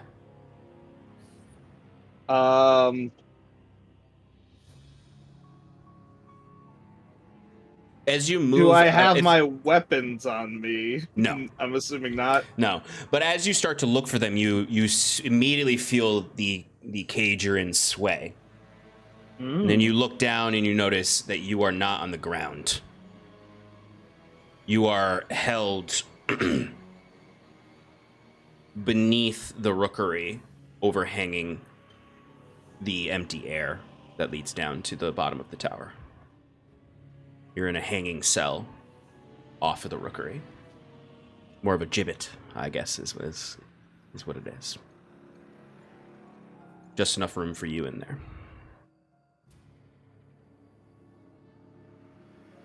When you look around and you notice there are other gibbets hanging from the rookery, where you can see some withered away people in there, some still alive, it seems. Perhaps punishment for those who... Yeah, you're hanging outside. You're hanging from a chain in a cage outside on the edge of the tower. Okay. You're looking down, you see the city between the bars. The entire city and the path that leads down the mountain from this 800-foot tall tower. I'm tied up, but I can use a bonus action to cast Guardian of Nature. It's a vocal component only. Okay. So you see, I usually use the other one, but this time I'm going to attempt to invoke the Primal Beast function, which basically just straight up turns me, it's supposed to be fur, but it's a dragon. Yeah. I get the feral claws and teeth start growing, and I now have it. I make advantage on strength-based rolls. Okay. And I have dark vision, and I increase my walking speed, and my melee attacks deal extra damage, 1d6. So okay. I'm basically just trying to break these cuffs. Yeah, go ahead and give me a strength check. Sure. Yeah, and I'm just smashing the trying to break the manacles chain against the wall or whatever. Sure thing. Go for it. 16. 16 is... So what I'll say is I'll say I keep trying to do this for 1 minute, Yeah, which is the length of the okay. spell. Okay, well, if you're only doing it for 1 minute, then I would say the 16 does not succeed. Do I make any progress? Yes, I would say you do. You start to see that the chains do start to get a little weaker, and that continued effort would potentially break them. I continue efforting. Okay. I would say it's I going to take cast you. it again, obviously. Okay, I can only okay. do it twice, so. Okay, so with 2 casts of it, go ahead and give me another roll. It'll be a lower DC this time to break them. All right. I rolled lower. I got a 14 this time. Okay, well 14 will do it because you lowered the DC by damaging it a little bit in the first time. So you are able to snap the chains on your wrists to give you mobility with your arms. You do still have a breastplate chained onto you. I mean, is there a lock or something that's like holding it together? Are the chains tied up? Like, can I just untie them, or how are they? No, it's locked. This one is locked. Like it's not. It's there's basically you have a breastplate on that. Then there's a chain woven into it and wrapped around it, so that it you can't just lift it off, you know, or unbutton the buckles of the breastplate and take it off. Is there enough give? Like, now that I can move my hands, can I sort of like do a little bit of shimmying and wiggling to try and loosen it in a way that I can like perhaps slowly get out, like rubbing it against something? Or I would say there's not enough space in here for you to do that.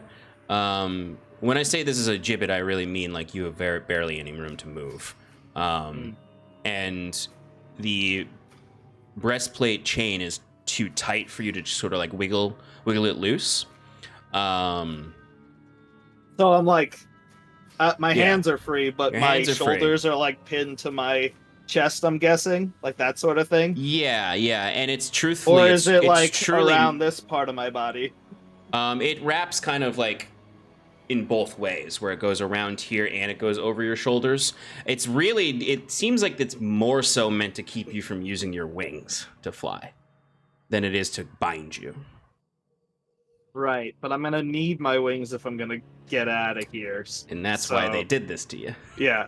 I mean, Check you could my arguably pockets. try to climb up. If you are able to open the gibbet itself, you could try to climb up. It's just risky. You say you check your pockets? Yeah, do I have anything? Nope, they're empty. They took my harmonica? They took your harmonica. They won't even let you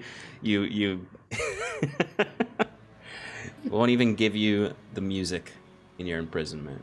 That's literally all you're allowed to do in jail is play the harmonica.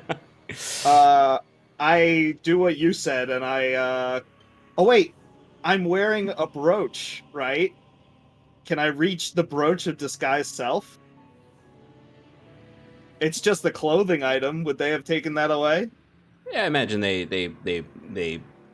pretty much took any extraneous things off of you. Cloak, gloves, anything like that. You're just in your plain clothes and chained up. It's not exactly a great position to be in, but you also were in the heart of the enemy's tower. Understood. But while I'm going to give you some time to think in that gibbet. No! I want to keep going. I have plenty of things to try. The last thing I'll say is you do notice a gibbet that's about 10 feet away from you that's hanging there. There is a person in there, an Elysian elf, who sees you struggling and just sort of whispers in a dry throat as best they can to you. There's no use struggling. You won't escape. Gotten out of harder, scarier prisons than this. You don't know shit. You will see. You see this. This is a Elysian woman. She has her hair is all shaved off. and she just looks very weak. She's been in here probably for a long time, months. The gibbet to your right is got just a you look and that person is almost certainly dead. Who's in that gibbet? But we will. Sean. Mm-hmm. Sorry. Thaumaturgy says I could unlock. Never mind. Shut up. I'm dumb. I was like, can I just open the door? With thaumaturgy? But no, we'll pull back from the Grey Tower and return to the folks down in the cemetery.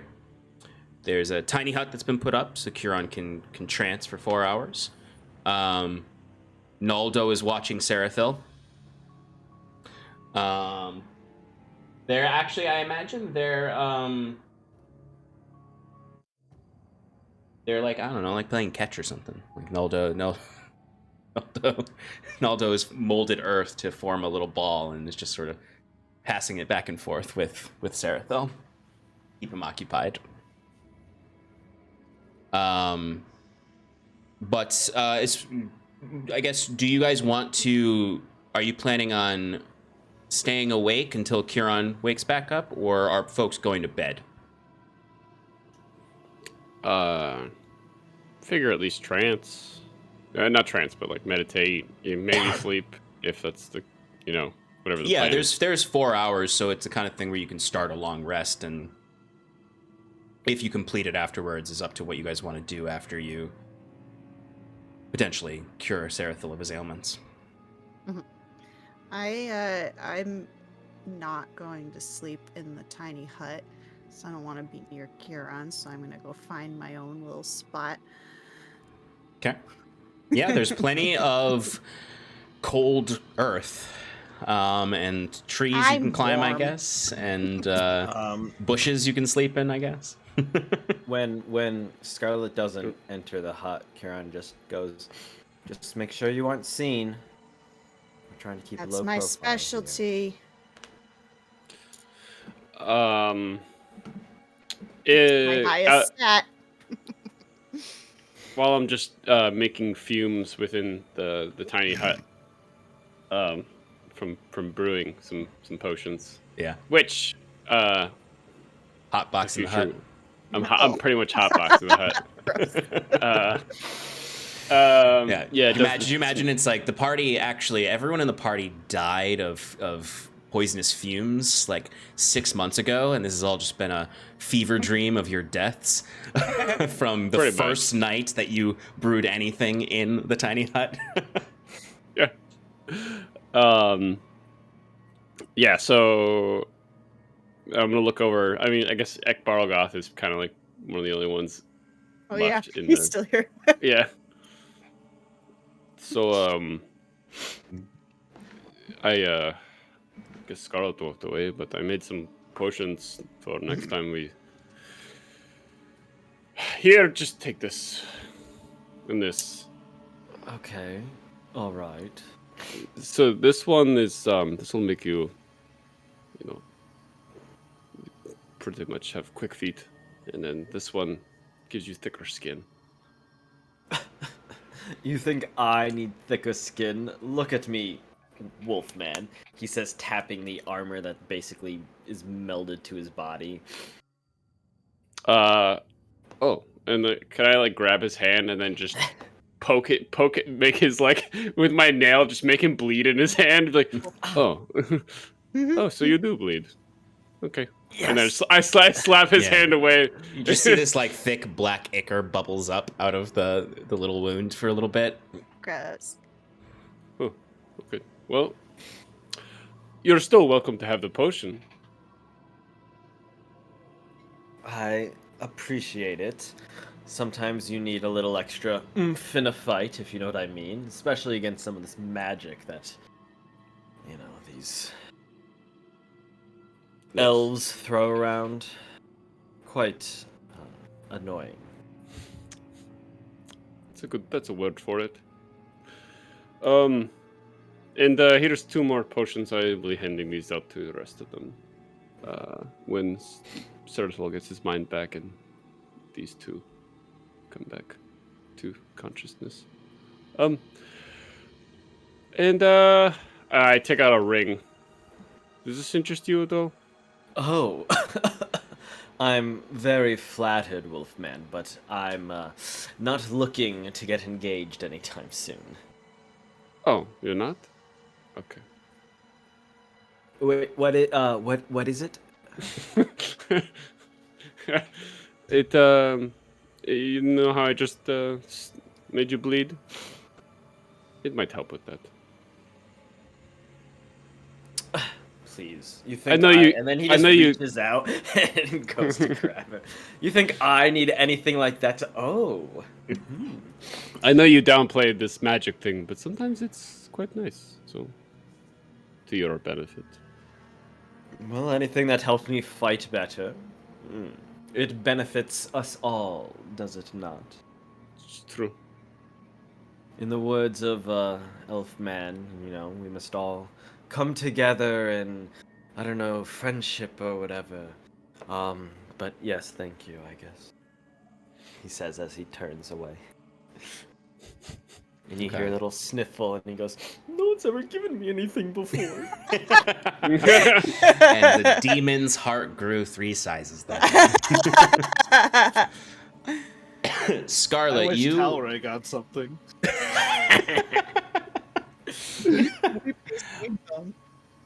what? Making a stupid joke. Well, Scarlet, you are off on your own.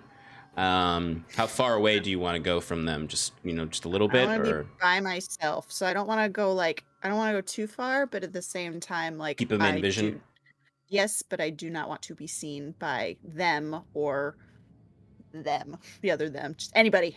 I want to be by myself, okay? Give me a stealth check. Yes, sir. He gets less than a 5, then Sarathil unknowingly has just been following her. Just That's if you rolls less than a 5, yes, please.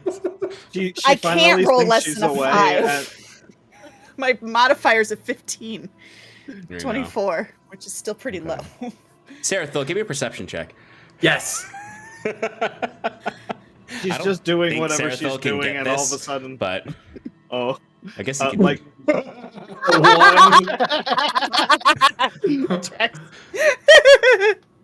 Just walking into the wall, just hopping off. And Naldo keeps like, you keep walking into a tree and just keep walking into it like a broken NPC in a video game, and Naldo keeps like pulling you back, and you just keep walking towards it like someone left the auto walk on a video game. Yep. You're crushing the rolls tonight, man.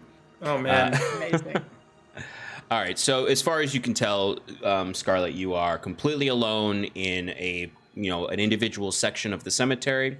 You kind of wander around. You can see there are personalized graves here. There are fresher graves that are, more recent citizens of the town or the guards in the garrison.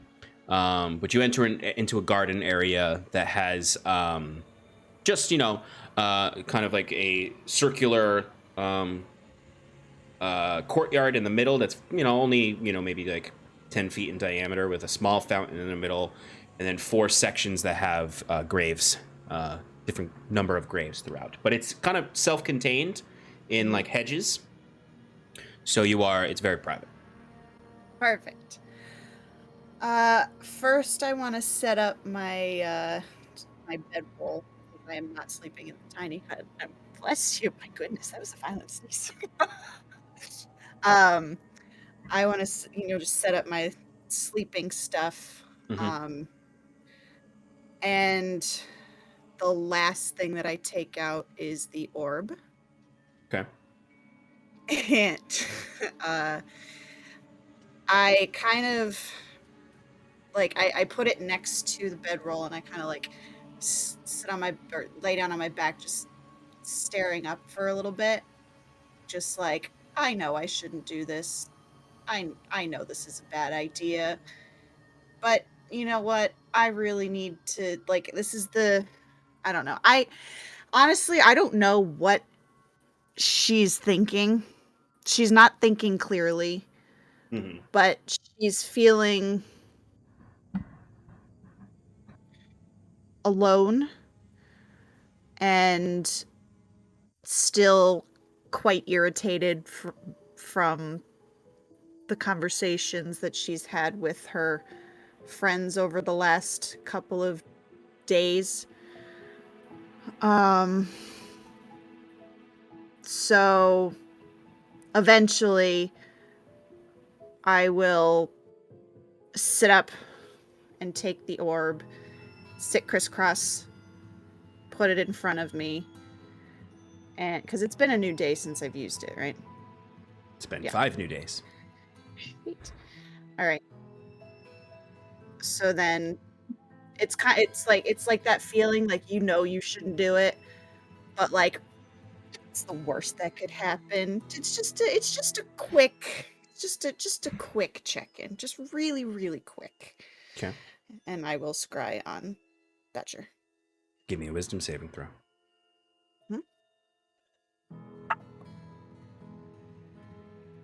12.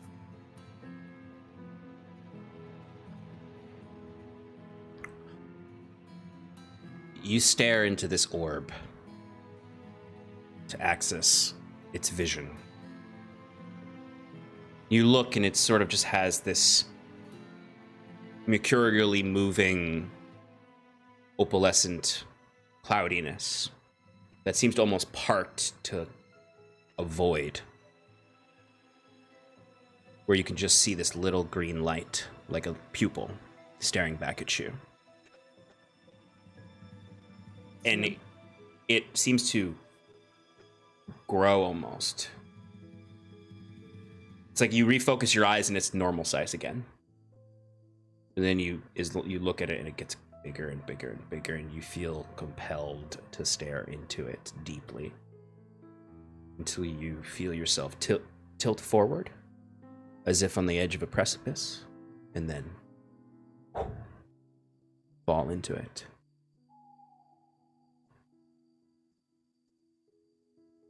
The chittering sound of the constructs of carcery come to your ears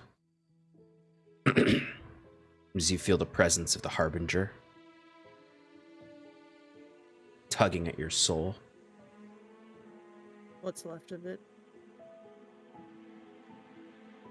There's no one to see what's happening to you in reality, but you're standing there, eyes completely black, holding the orb in your lap as there's just these fumes coming off your arm as the singeing tattoo mark, not a tattoo really, the singeing continues. The brand becomes more and more complete. And then you feel a breeze. And you can hear the sounds of the city. And you look, and you're by a window of a tall tower. And you can see the streets below. And you see Thatcher sleeping in a bed.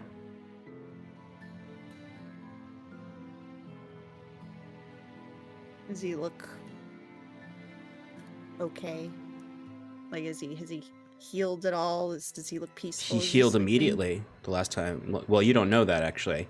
You don't know that. Curon knows that he healed himself with the servant's life force, but he looks perfectly healthy. Even villains have to sleep sometimes. Mm-hmm. I think that brings me a sense of comfort, just knowing that he's resting comfortably. You can tell from the environment he is not in the Valyrian estate. It's a tower. Do I recognize the tower? Give me an insight check. I think any other towers. That's not good. That's a 6 total. All I can say is you've been here before. That's all you get. The structure of the room looks familiar to you.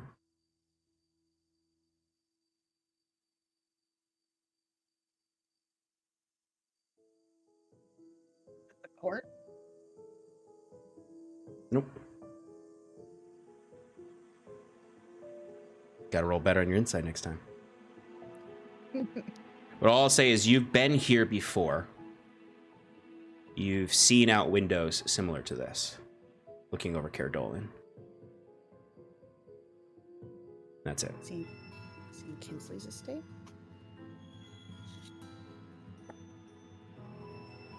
Okay.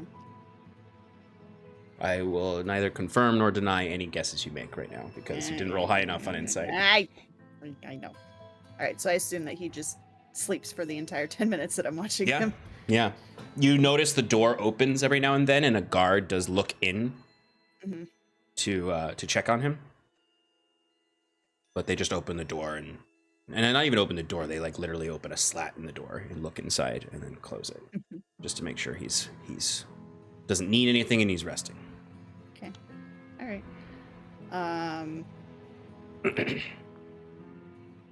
All right. Well, that's enough. I just wanted to see. When you come out of the vision, your arm burns. It hurts incredibly bad. It's not like you burning is typically dull to you because of your resistance to fire, but this is not fire. This is necrotic energy burning into your arm, and it is stinging horribly. Okay. I will. And you can see the tangent lines have nearly fully branded you. The circle is almost complete to create the mark of Karstery on you. Okay. All right. I'll take just like a spare bit of cloth or something and just wrap it so nobody can see it, and kind of try and like pull sleeve down. Try and hide it. You can do that. And then I go to sleep in my little garden. Okay.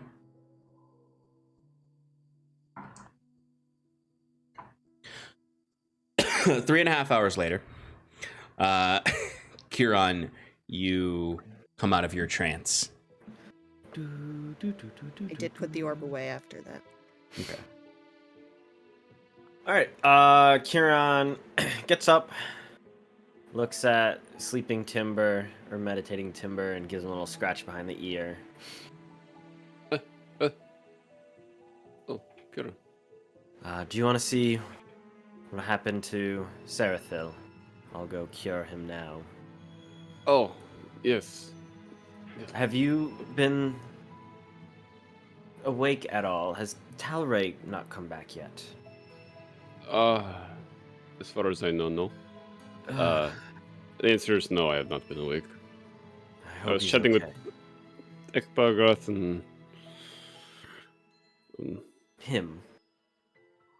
The demon, yes. I don't like him. I stroked his ego a little bit. It's okay.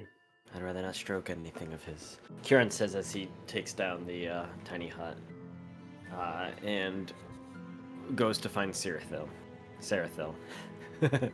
I imagine, because I mean, Sarathil doesn't need a full I was night's gonna say sleep. I don't sleep, so Yeah. Sarathil, instead of like in his like meditative trance state, is just like staring blankly. Yeah. And he's just like, Naldo's just sitting across from him and staring at him as well, just keeping an eye on him as Sarathil's just, and no, nothing in that skull going on right now as he stares at Naldo. But they're not far. They're only about 15 feet away from the hut. Well, Sarathil, Hey, Sarathil. entertaining as this is, I think it's about time you go back to the way you were. Heal. Kieran says as he casts the 6th level spell Heal because he does not have 100 gold pieces worth of diamonds. So Sarathil, you would feel the magic of Kieran course through your body as it restores the connectivity of your mind back to you. I like to imagine it just like completely disconnects you from your own brain and like shuts off portions of your essence, and you feel all of that open back up, like like if you've ever been like bound in any way or stuck in a spot, like what I imagine it's like It's like you just got off the airplane, and you could really stretch your legs, but it's for your mind. But for your mind. But you're back.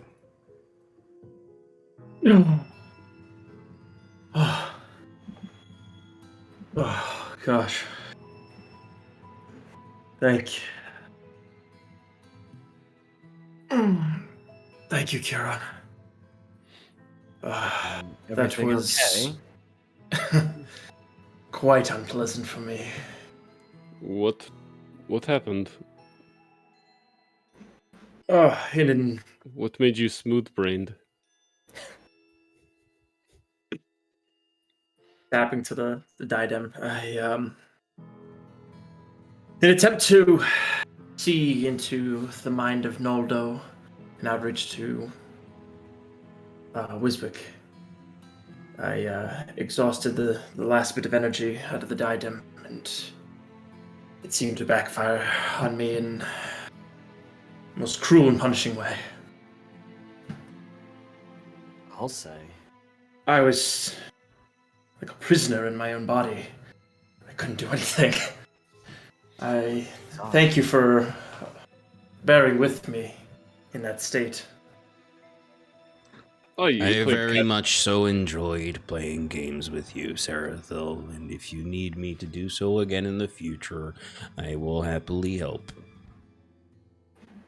I'm hoping it won't come to that, but I enjoyed playing with you two, Noldo. I do have to ask, since you have the memories of you being in that state, were you happier? I was quite livid. Now, As no, go ahead. you said that you had tried to. Did you say you reached out to Wiswick through Noldo's consciousness? So my attempt was to peer into Noldo mentions that he holds the collective memories of all the Stern Neblins. So I tried using detect thoughts. And I have to say it worked. Prior to the loss of my faculties, I was able to see into what Noldo is, what kind of helps him function. He's tied directly to Wiswick. And Wiswick is alive, in a sort of sense. Not physically, but he exists beyond our plane. I saw what appeared to be the semblance of the chained gods.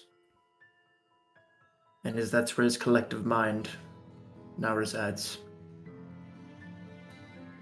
That makes sense. Noldo is a chained god. For his neutrality, the Nine.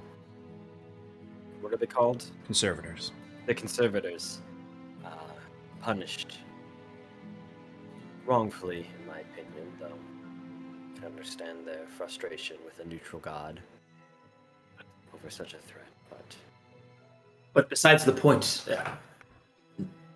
Wiswick, him and I did speak for a brief while. He's not sure how we can get back, but he did emphasize that what he did speaking through Noldo, he wasn't sure, but he'll try to commune with us again. Good. Good, so then he's making progress. I knew he would. Is there anything we could do to help him, or get him back, or? Unfortunately, I was not able to discuss at length the manner at which we can bring him back to his mortal self. But it is comforting to know that we can commune. We'll just have to take some time. And maybe not use the last of our items, Kieran says, tapping the side of it. The last thing we need is for both myself and Scarlet to lose our control. Then Not You're only right. on yours. You are right. No, I won't excuse it with a mock excuse that I was trying to help your lost friend. I do get caught up in my curious ways, sometimes for the worst. He is your friend too, Sarathil. He's everyone's friend. That was the kind of Wiswick was. A friend to all. Except for Drow. He had a weird thing with Drow. He did. That's true. Wiswig, Bilgru, Varla, Yellen, Jedri, Bedri was my best friend. And a better friend you couldn't ask for. Although, Sarathil, you were a good, and are a good alternative for now.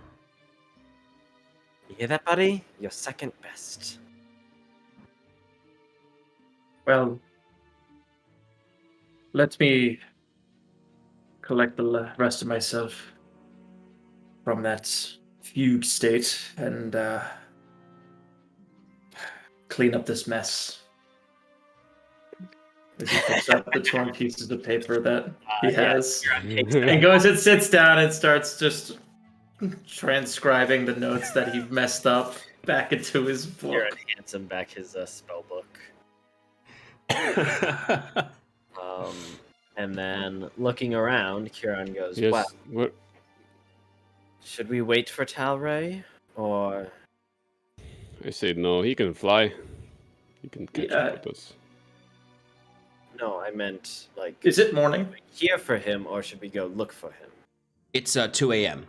Okay, so yeah, I got time to spend the rest of my time jotting I that don't down. know if we should just leave him be at the time present. Let me see. Hmm. Can you message him? I most certainly can. So Kieran is going to cast Sending to Talrae. Okay. Just third level. And he's going to go, "Hey Talrae, I know we kind of upset you a little, and I'm sorry about that. Where are you?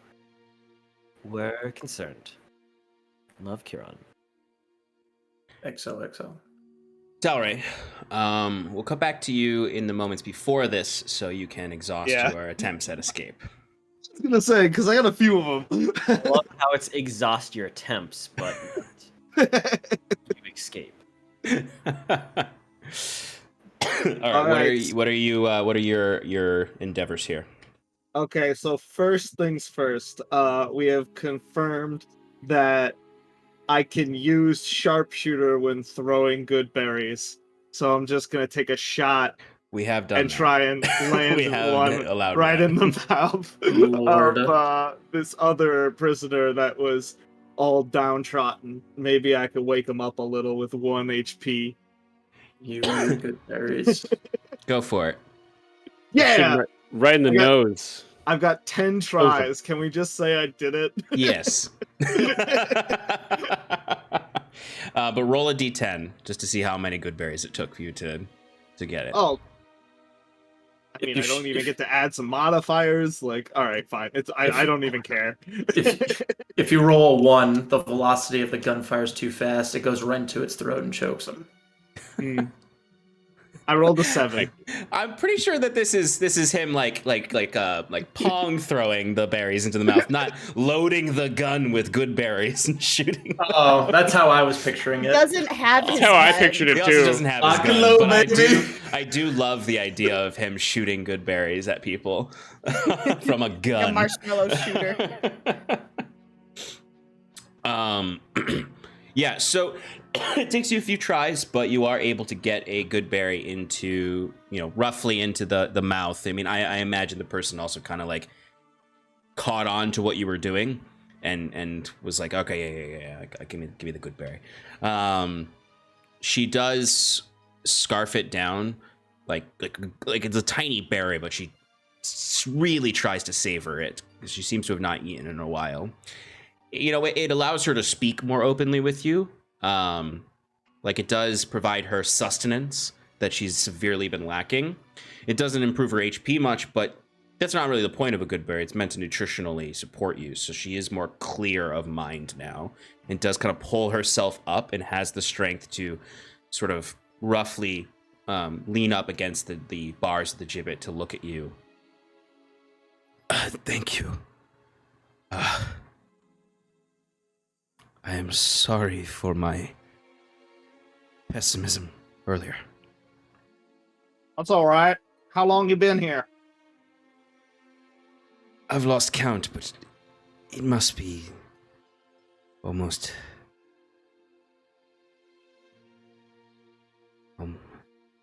somewhere north of 6 months.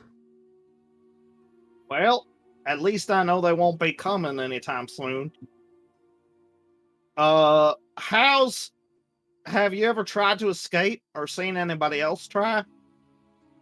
I've seen people fall to their deaths.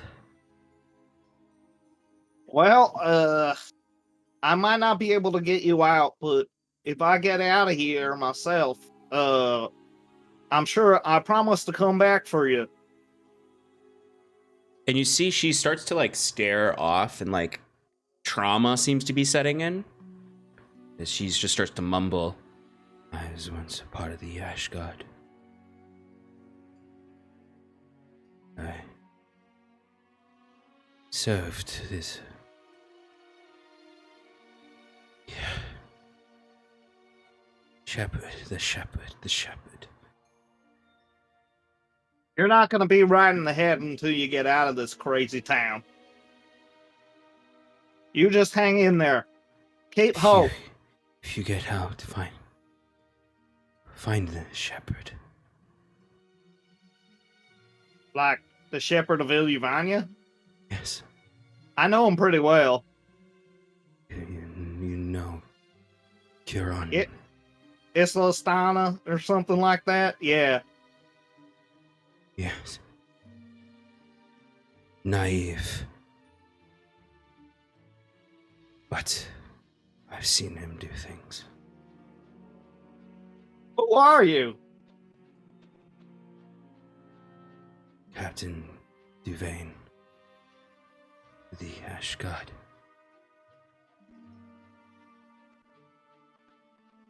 Can't remember if I met Duvain You before. have not. Delthras has. Elfras has. This is the captain that led you guys through the pilgrimage, through the Awakened Byway. Oh no. Maybe Delthras is in one of these cages too. Oh no. You We never can know. get Clay to play 2 characters just like Stefan. Oh. I'm already playing 2 characters. That would be number 3, Sean. That's you true. forgot Actually. about this. That's true. I will get Katya back in here. Everyone can play multiple Woo! Timber Or can Slytherin. I can play play Lou 4. also. Yeah. And I No, could be that's I could reprise my OG. Yeah. Oh God, I We've never met. Fucking Iroh. Sean, I Mhm. grit my teeth, and I know this is gonna hurt, but I brace myself and I cast Dragon Breath on the chains and whatever's below me. Okay. So, let me see. So go ahead and roll the damage for that, because Sure. these are inanimate objects. They can't dodge it. It is radiant damage, but it's radiant heat, so I'm Mhm. assuming it would burn up the chains, or at least melt them enough for me to break free at some point. He wants to break free. Sorry. That's okay. It was a good song.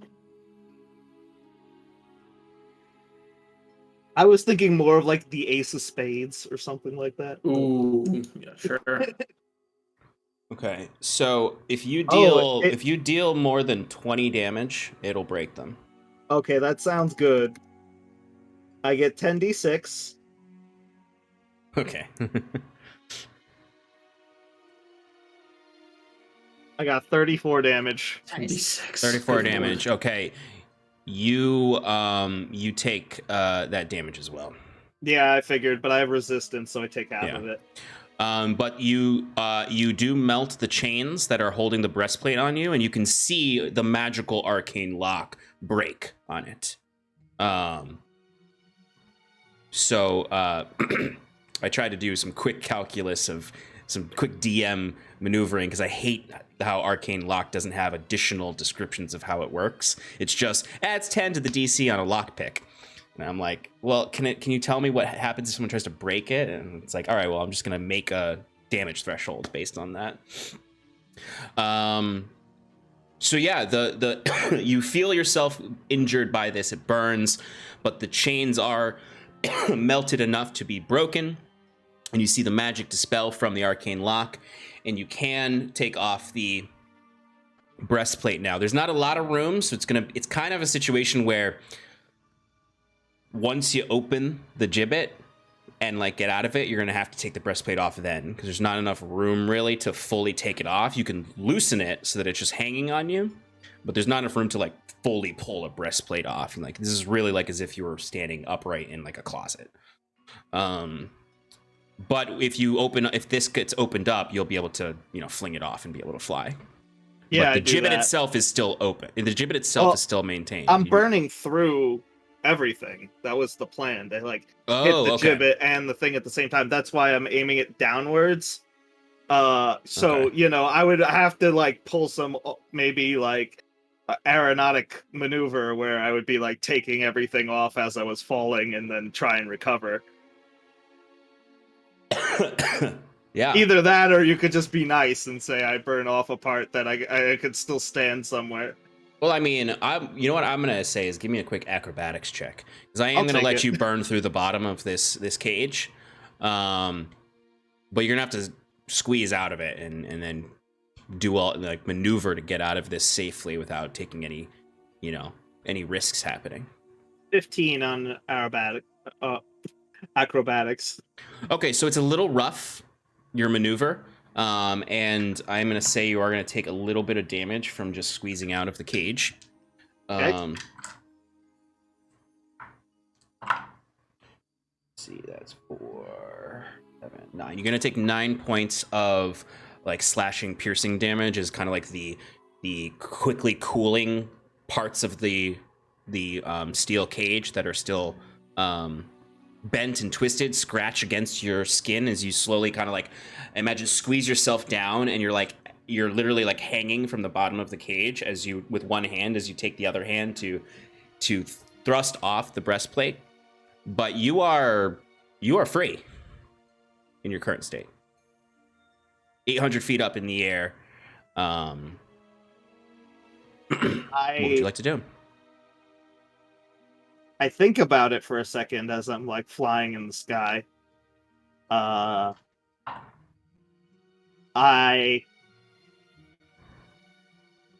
look down at the town, get far below me, and think about the others. I'm going to shake my head, and I fly towards the top of the... Well, is the top of the rookery? Back to the top is the rookery, right? Yeah, it's right above you. It's probably like 20 feet above where you were held. I want to stealthily approach the rookery. Okay, give me a stealth check. I'm using the side of the building as kind of like cover. Yeah. You know? Mm-hmm.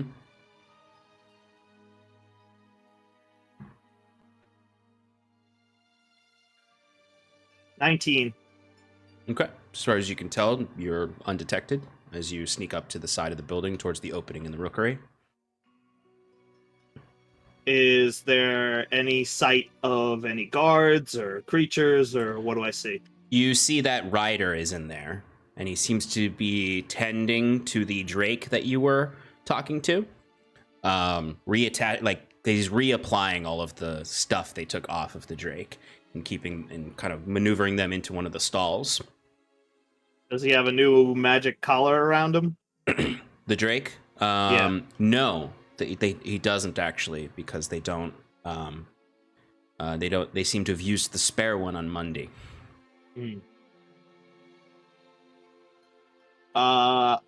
I continue staying hidden Mhm. and wait for a chance. Basically, what I want to do is I want to pull a hitman maneuver where Stealth takedown? I'm gonna stealth takedown, but the Mhm. plan is to like use thaumaturgy to make like a little sound, like a Yeah. pigeon or something off to the side and like make him face the opposite direction of me so I can just like get behind him. I'll give you advantage on the stealth check for the stealth takedown. Now, do you want to kill him or just knock him unconscious? I don't have a weapon, so knock him unconscious. That's a good point. You don't have your weapons, yeah. Okay, so the way this works is a stealth check. The thing You do a stealth is, check? Yeah. what do you think would be easier at this point? Because I could try and like push him off. It's up to you. I'm not gonna say which way is easier. There's not really, I imagine like your first instinct would be to knock him out. I mean, I suppose you could try to get him to stand on the edge of the Snap his rookery. neck. I'm gonna push him off. You got to get him to the edge, or Well, grapple that's him and pull him to the edge. I'm gonna try the thaumaturgy thing to try and get him near Okay. the edge. If it doesn't work, then what sound do you make with the thaumaturgy? I make the sound of a whelpling. Which sounds like. Yeah, give us your best like whelpling. I mean, I could do like a bird noise. I'm like totally kidding. Clayton. No, I want to hear a Talrae whelpling. Birdie, So, like, bird. I'm a birdie too. Yes. I'm gonna say that's not what it sounds like, but no, like a juvenile dragon cry out the window is what you're going for, right? Yeah. Okay. I've been hearing them all the time. You're a wonderful magician, Clayton. Just roll me a d20 and add your spell. Actually, no. What's your spell DC? That's the easy way My to do spell this. DC is 18. Okay. All right, so he does start walking towards the opening in the rookery. He's gonna get a perception check. What was your stealth roll again? 24? 19. Or 19? 19, okay. See if he sees you.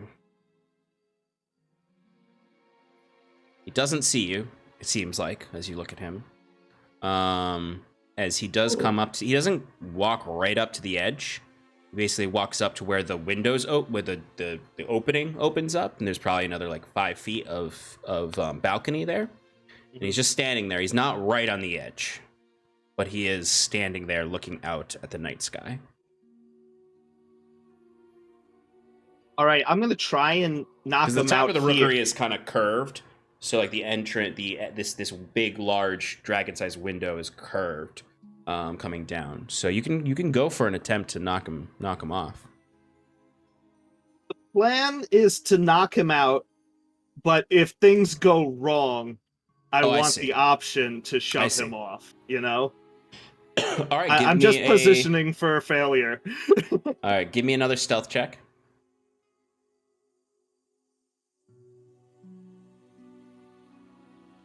$15. Wait, do I get it? No, we're not in the mountains of the damn Ravine. No. So I imagine you're like, go ahead. Sorry, I mean, I think the point of the distraction was to put him in a position that's advantageous to me. So I imagine I was like hiding up until the point where I'm making an action. Yeah. You know what I mean? Yeah.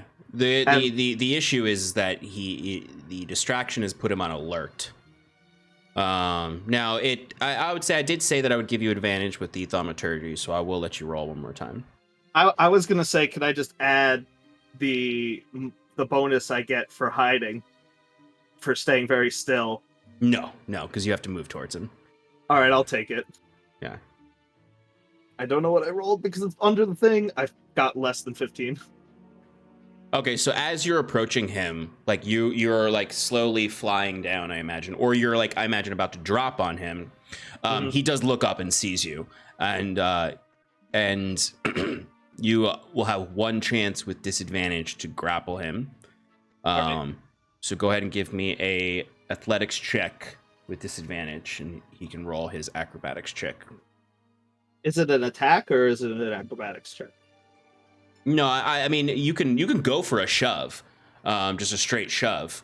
But It's the same roll, honestly. I mean, yeah, because a shove is an athletics check. So yeah. Okay, here we go. Shoving actually has the same exact rules as grappling. 18. Come on! All right. Well, he got a.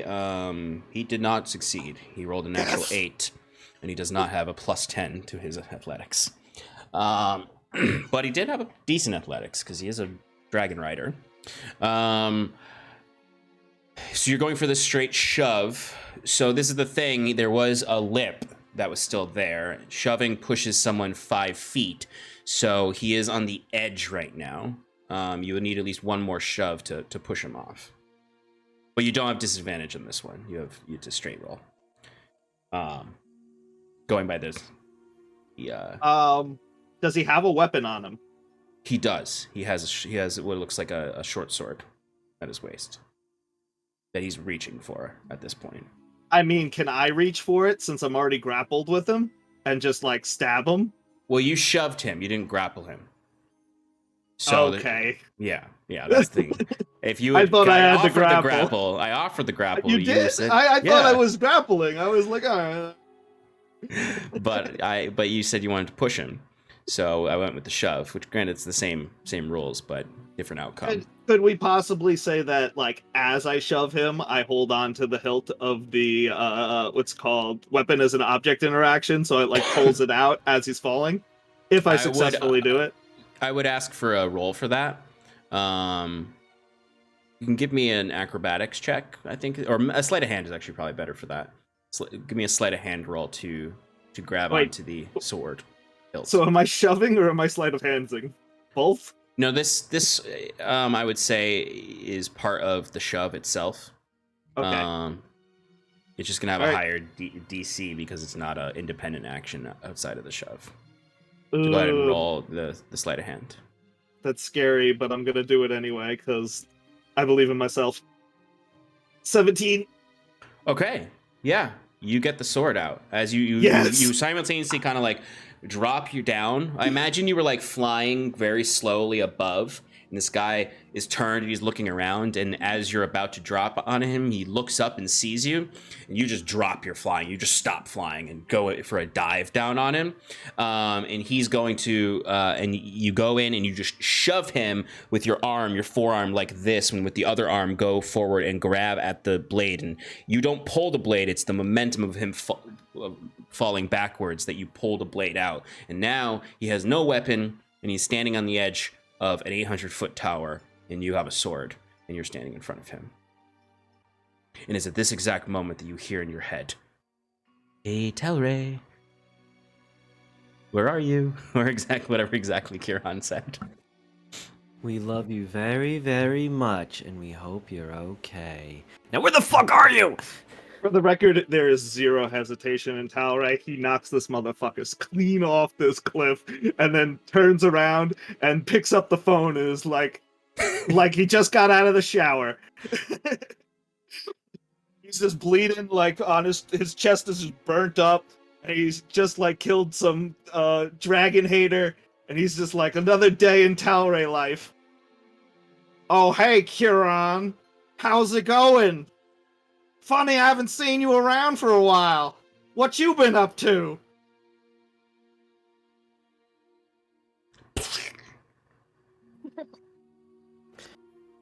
Back at camp, Kieran, having cast only the 3rd level sending, now has to cast another spell slot. As he turns to Kaze and goes, "He's still in a mood." I don't know what to do about that. I say we just continue on. He'll meet us with us later. No. And Kieran will now cast it at 5th level and goes, hi, sorry, we disconnected. I've been dealing with Sarathil, who got hit with a nasty spell from the Diadem because he was reaching out to our old companion Wiswick, who I think we told you about. Anyways, Kaze got some nice potions, so we've been doing that. Where exactly are you? Oh, just the regular Talrae No. business. Got ambushed by a couple of Queen Ayla's servants and had to break out of prison, and I just finished murdering someone. And now I'm gonna get this dragon free, get my weapons back, and get the hell out of here. All without your help. Would you like assistance? If you had simply reached out, or maybe, left us. I'm sorry. I didn't reach out. I'm pretty sure that everybody in the party agreed before I left that my idea was stupid and we had to do something else. Talrae, I'm not in the mood right now, Kieran says, and you can feel magic coursing through him. You have been nothing but an ungrateful, childish little cur. For the last time, do you want help? I have had it up to here with you all. No one called your idea stupid. No one has ever insulted you like that. Maybe Scarlet has. But right now, we need to focus on our goals. If you need help, let me know and we will come help you. Talrae just says, the Inquisitor spy. I'm at the top. And that's all. He doesn't say anymore. We'll be right there. Kieran stops, turns to Kaze, and goes, looks like we'll have a fight before we reach Therismore. Can you find Why? Scarlet for me? We need to get to Sure. the tower and help Talrae. Oh my god. Why? And Doesn't then- matter why. Yeah, Kaze just walks off and goes find Scarlet. I would say, even though Scarlet was like, I found the perfect hiding spot, It is the perfect hiding spot. thank Kieran, very you much. don't even need to Kieran, you know exactly where she is. You just point Kaze in the direction. Hey, it's that passive perception of 30. That was a it is 30. I'm sorry, you're right. Scarlet, that was a rather low roll for you. I know. I said it was low. So Timber or Kaze, when you stumble upon the perfect hiding spot, I'm just lying on my stomach, head down, hair splayed out. The orb is away. I did put that away before I went to bed, and I am I'm sleeping. Don't wanna wake Scarlet. Timber touches her on her shoulder, kind of shakes her. Scarlet. Hey, Scarlet. Scarlet. What? I just fell asleep. What? Our wood elf friend needs help in a tower. Right now? I know. I don't want to go either. Ugh! Fine. I just... Why are you Okay. also over here? I wanted to be by myself. I get it.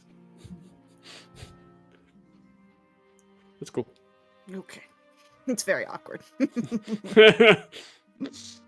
Yeah, I imagine it's like anytime someone has to wake someone up really early to go do a chore. And then just quietly, awkwardly walking back to join Kieran and Sarathil and Noldo and Ekbrogoth, of course. What is You're it muted, now? Kieran. Sorry, of course, Ekbalgoth, that guy. And as everyone gathers, Kieran's gonna throw out real quick. He's gonna give Sarathil a death ward, right? Because you don't have anything that protects you against death, do you? No. Well, Okay. I have advantage on Is it- saving throws, but that doesn't Right, really but matter. we Not just usually gone in his favor in the past.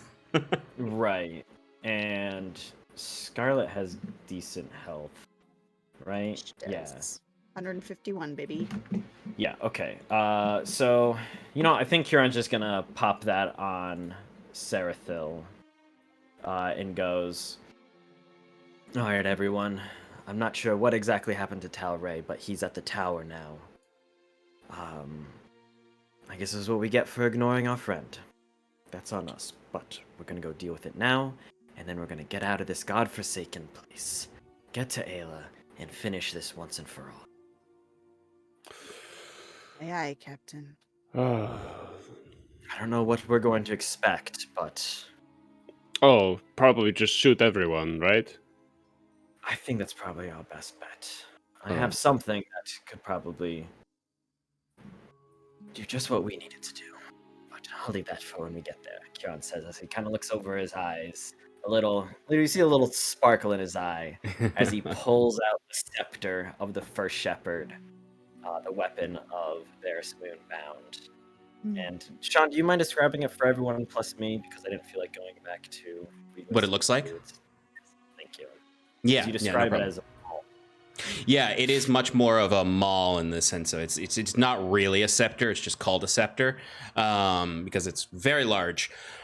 But it truthfully it looks like an ornate club if you're really thinking about what it looks like, because it has this very well crafted looks like iron shaft with leather wrappings for handle grips. Has a at the pommel of the shaft, it has kind of this little bladed counterweight, but at the top it really just kind of extends out like a club until at the top it has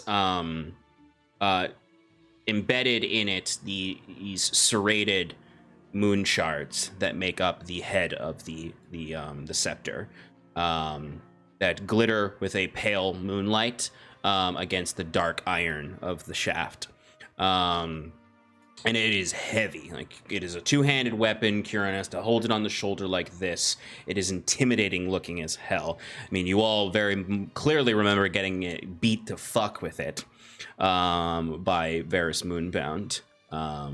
Think Sauron's hammer or a mace if it had moon shards in it instead of the iron spikes. Very cool. But Yeah, a so mace is Kieran- actually probably a better word for it than scepter.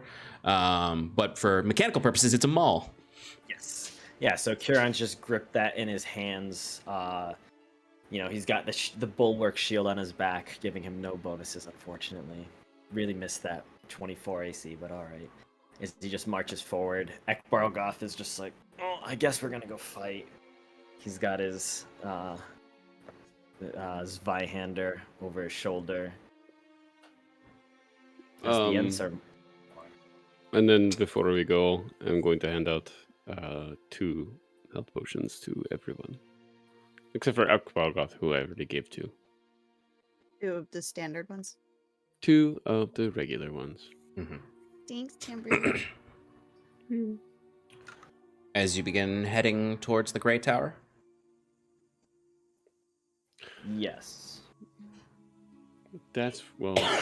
You, as you leave the sepulchre, you do begin to hear shouting within the walls of the Grey Tower district. As, a man just fell from the top and splattered into the courtyard. Talrae, you hear this as well in your position up top, as you hope your friends are coming, I presume.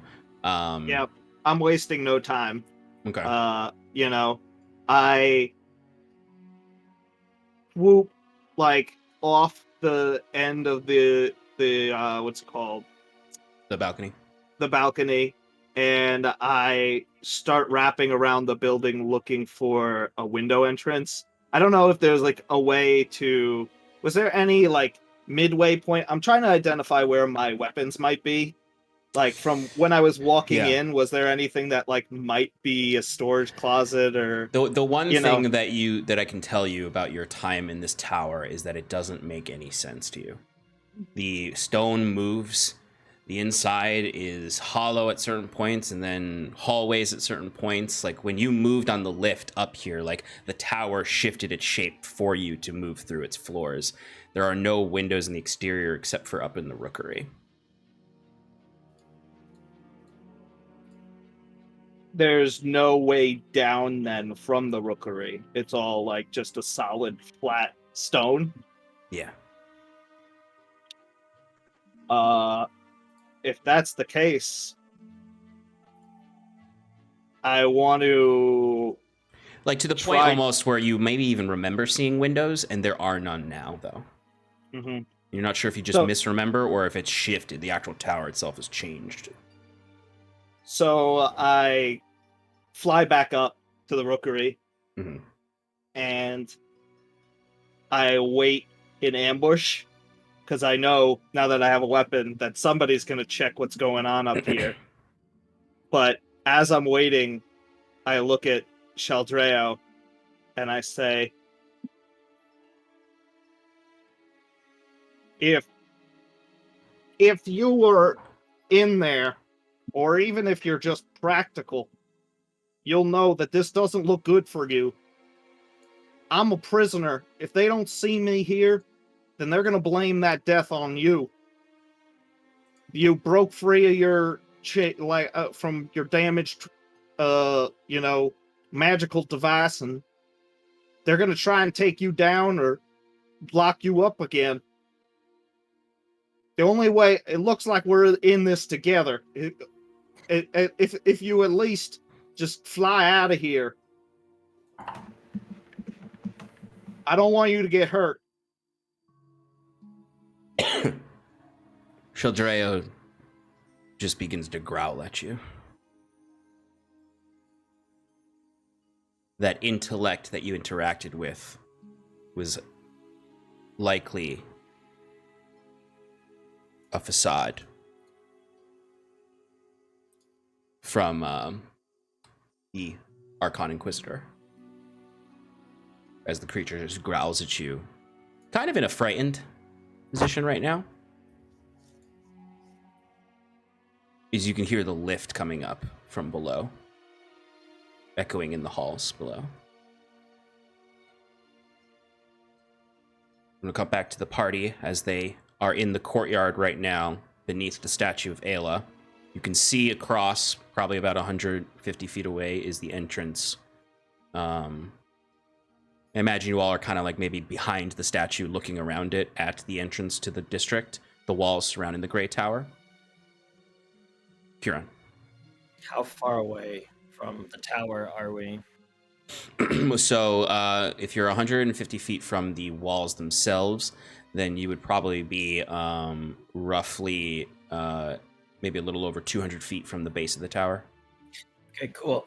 Kieran casts Sending to Talrae one last time and goes, you have 1 minute, right? Oh no, it's not even. Get out. You have 1 minute. You have 1 minute. Kieran stops outside.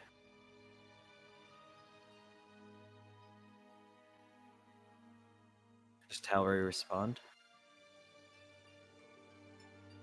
There's a delay as the dragon growls at Talrae, and he hears these words, and he just grits his teeth and says, I'm not leaving. I've got unfinished business, and I plan to get it done. I can't leave Sheldreo here. I can't leave Mundy behind.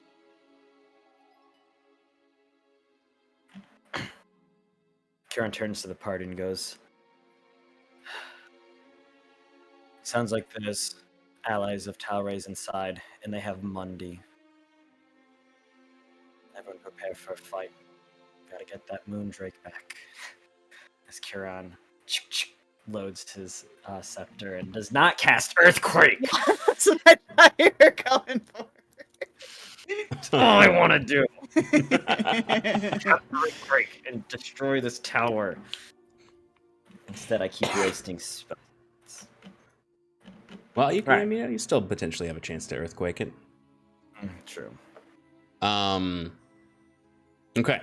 So as you all prepare to get in this tower, I suppose, through whatever means you have, and Talrae lays in wait for what he presumes is the Archon Inquisitor coming up from below. I think that's where we're going to end tonight, because it's almost 10. And we'll start up next session right away with an initiative roll and what you guys want to do. It's going to be a loose initiative roll because you're not in the fight yet, but just to give some order to the order of things happening and what you guys each do. Because I imagine, it's either a full frontal assault on a militarized tower, or I suppose some kind of flying. So we'll see what you do. Or maybe you'll just take it down with the earthquake and say, fuck it. Talrae can fly, Mundi can fly. As long as a big rock doesn't fall on them. If they're inside the tower, they get taken down with it. Yeah, I know. Unless we do some Hobbit-style physics with Legolas running up stones falling.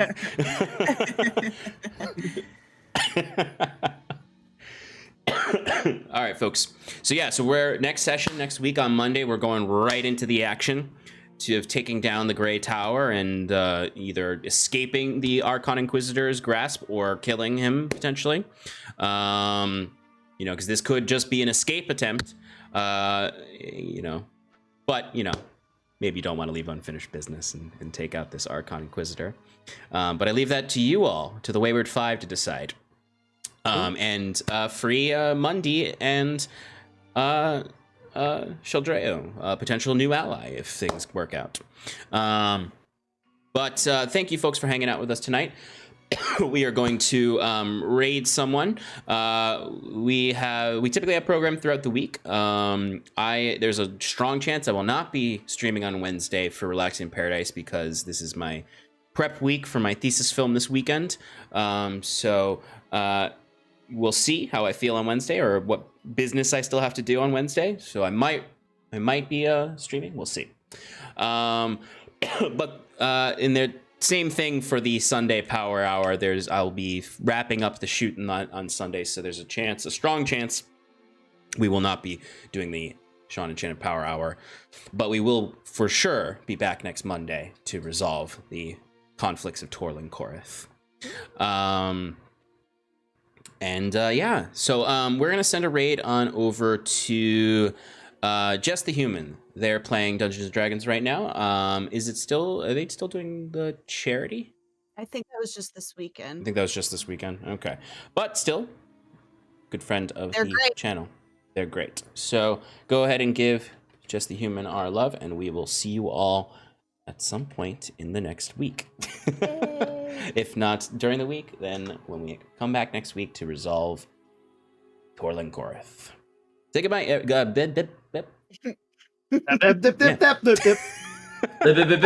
That's all, folks. I've been feeble-minded.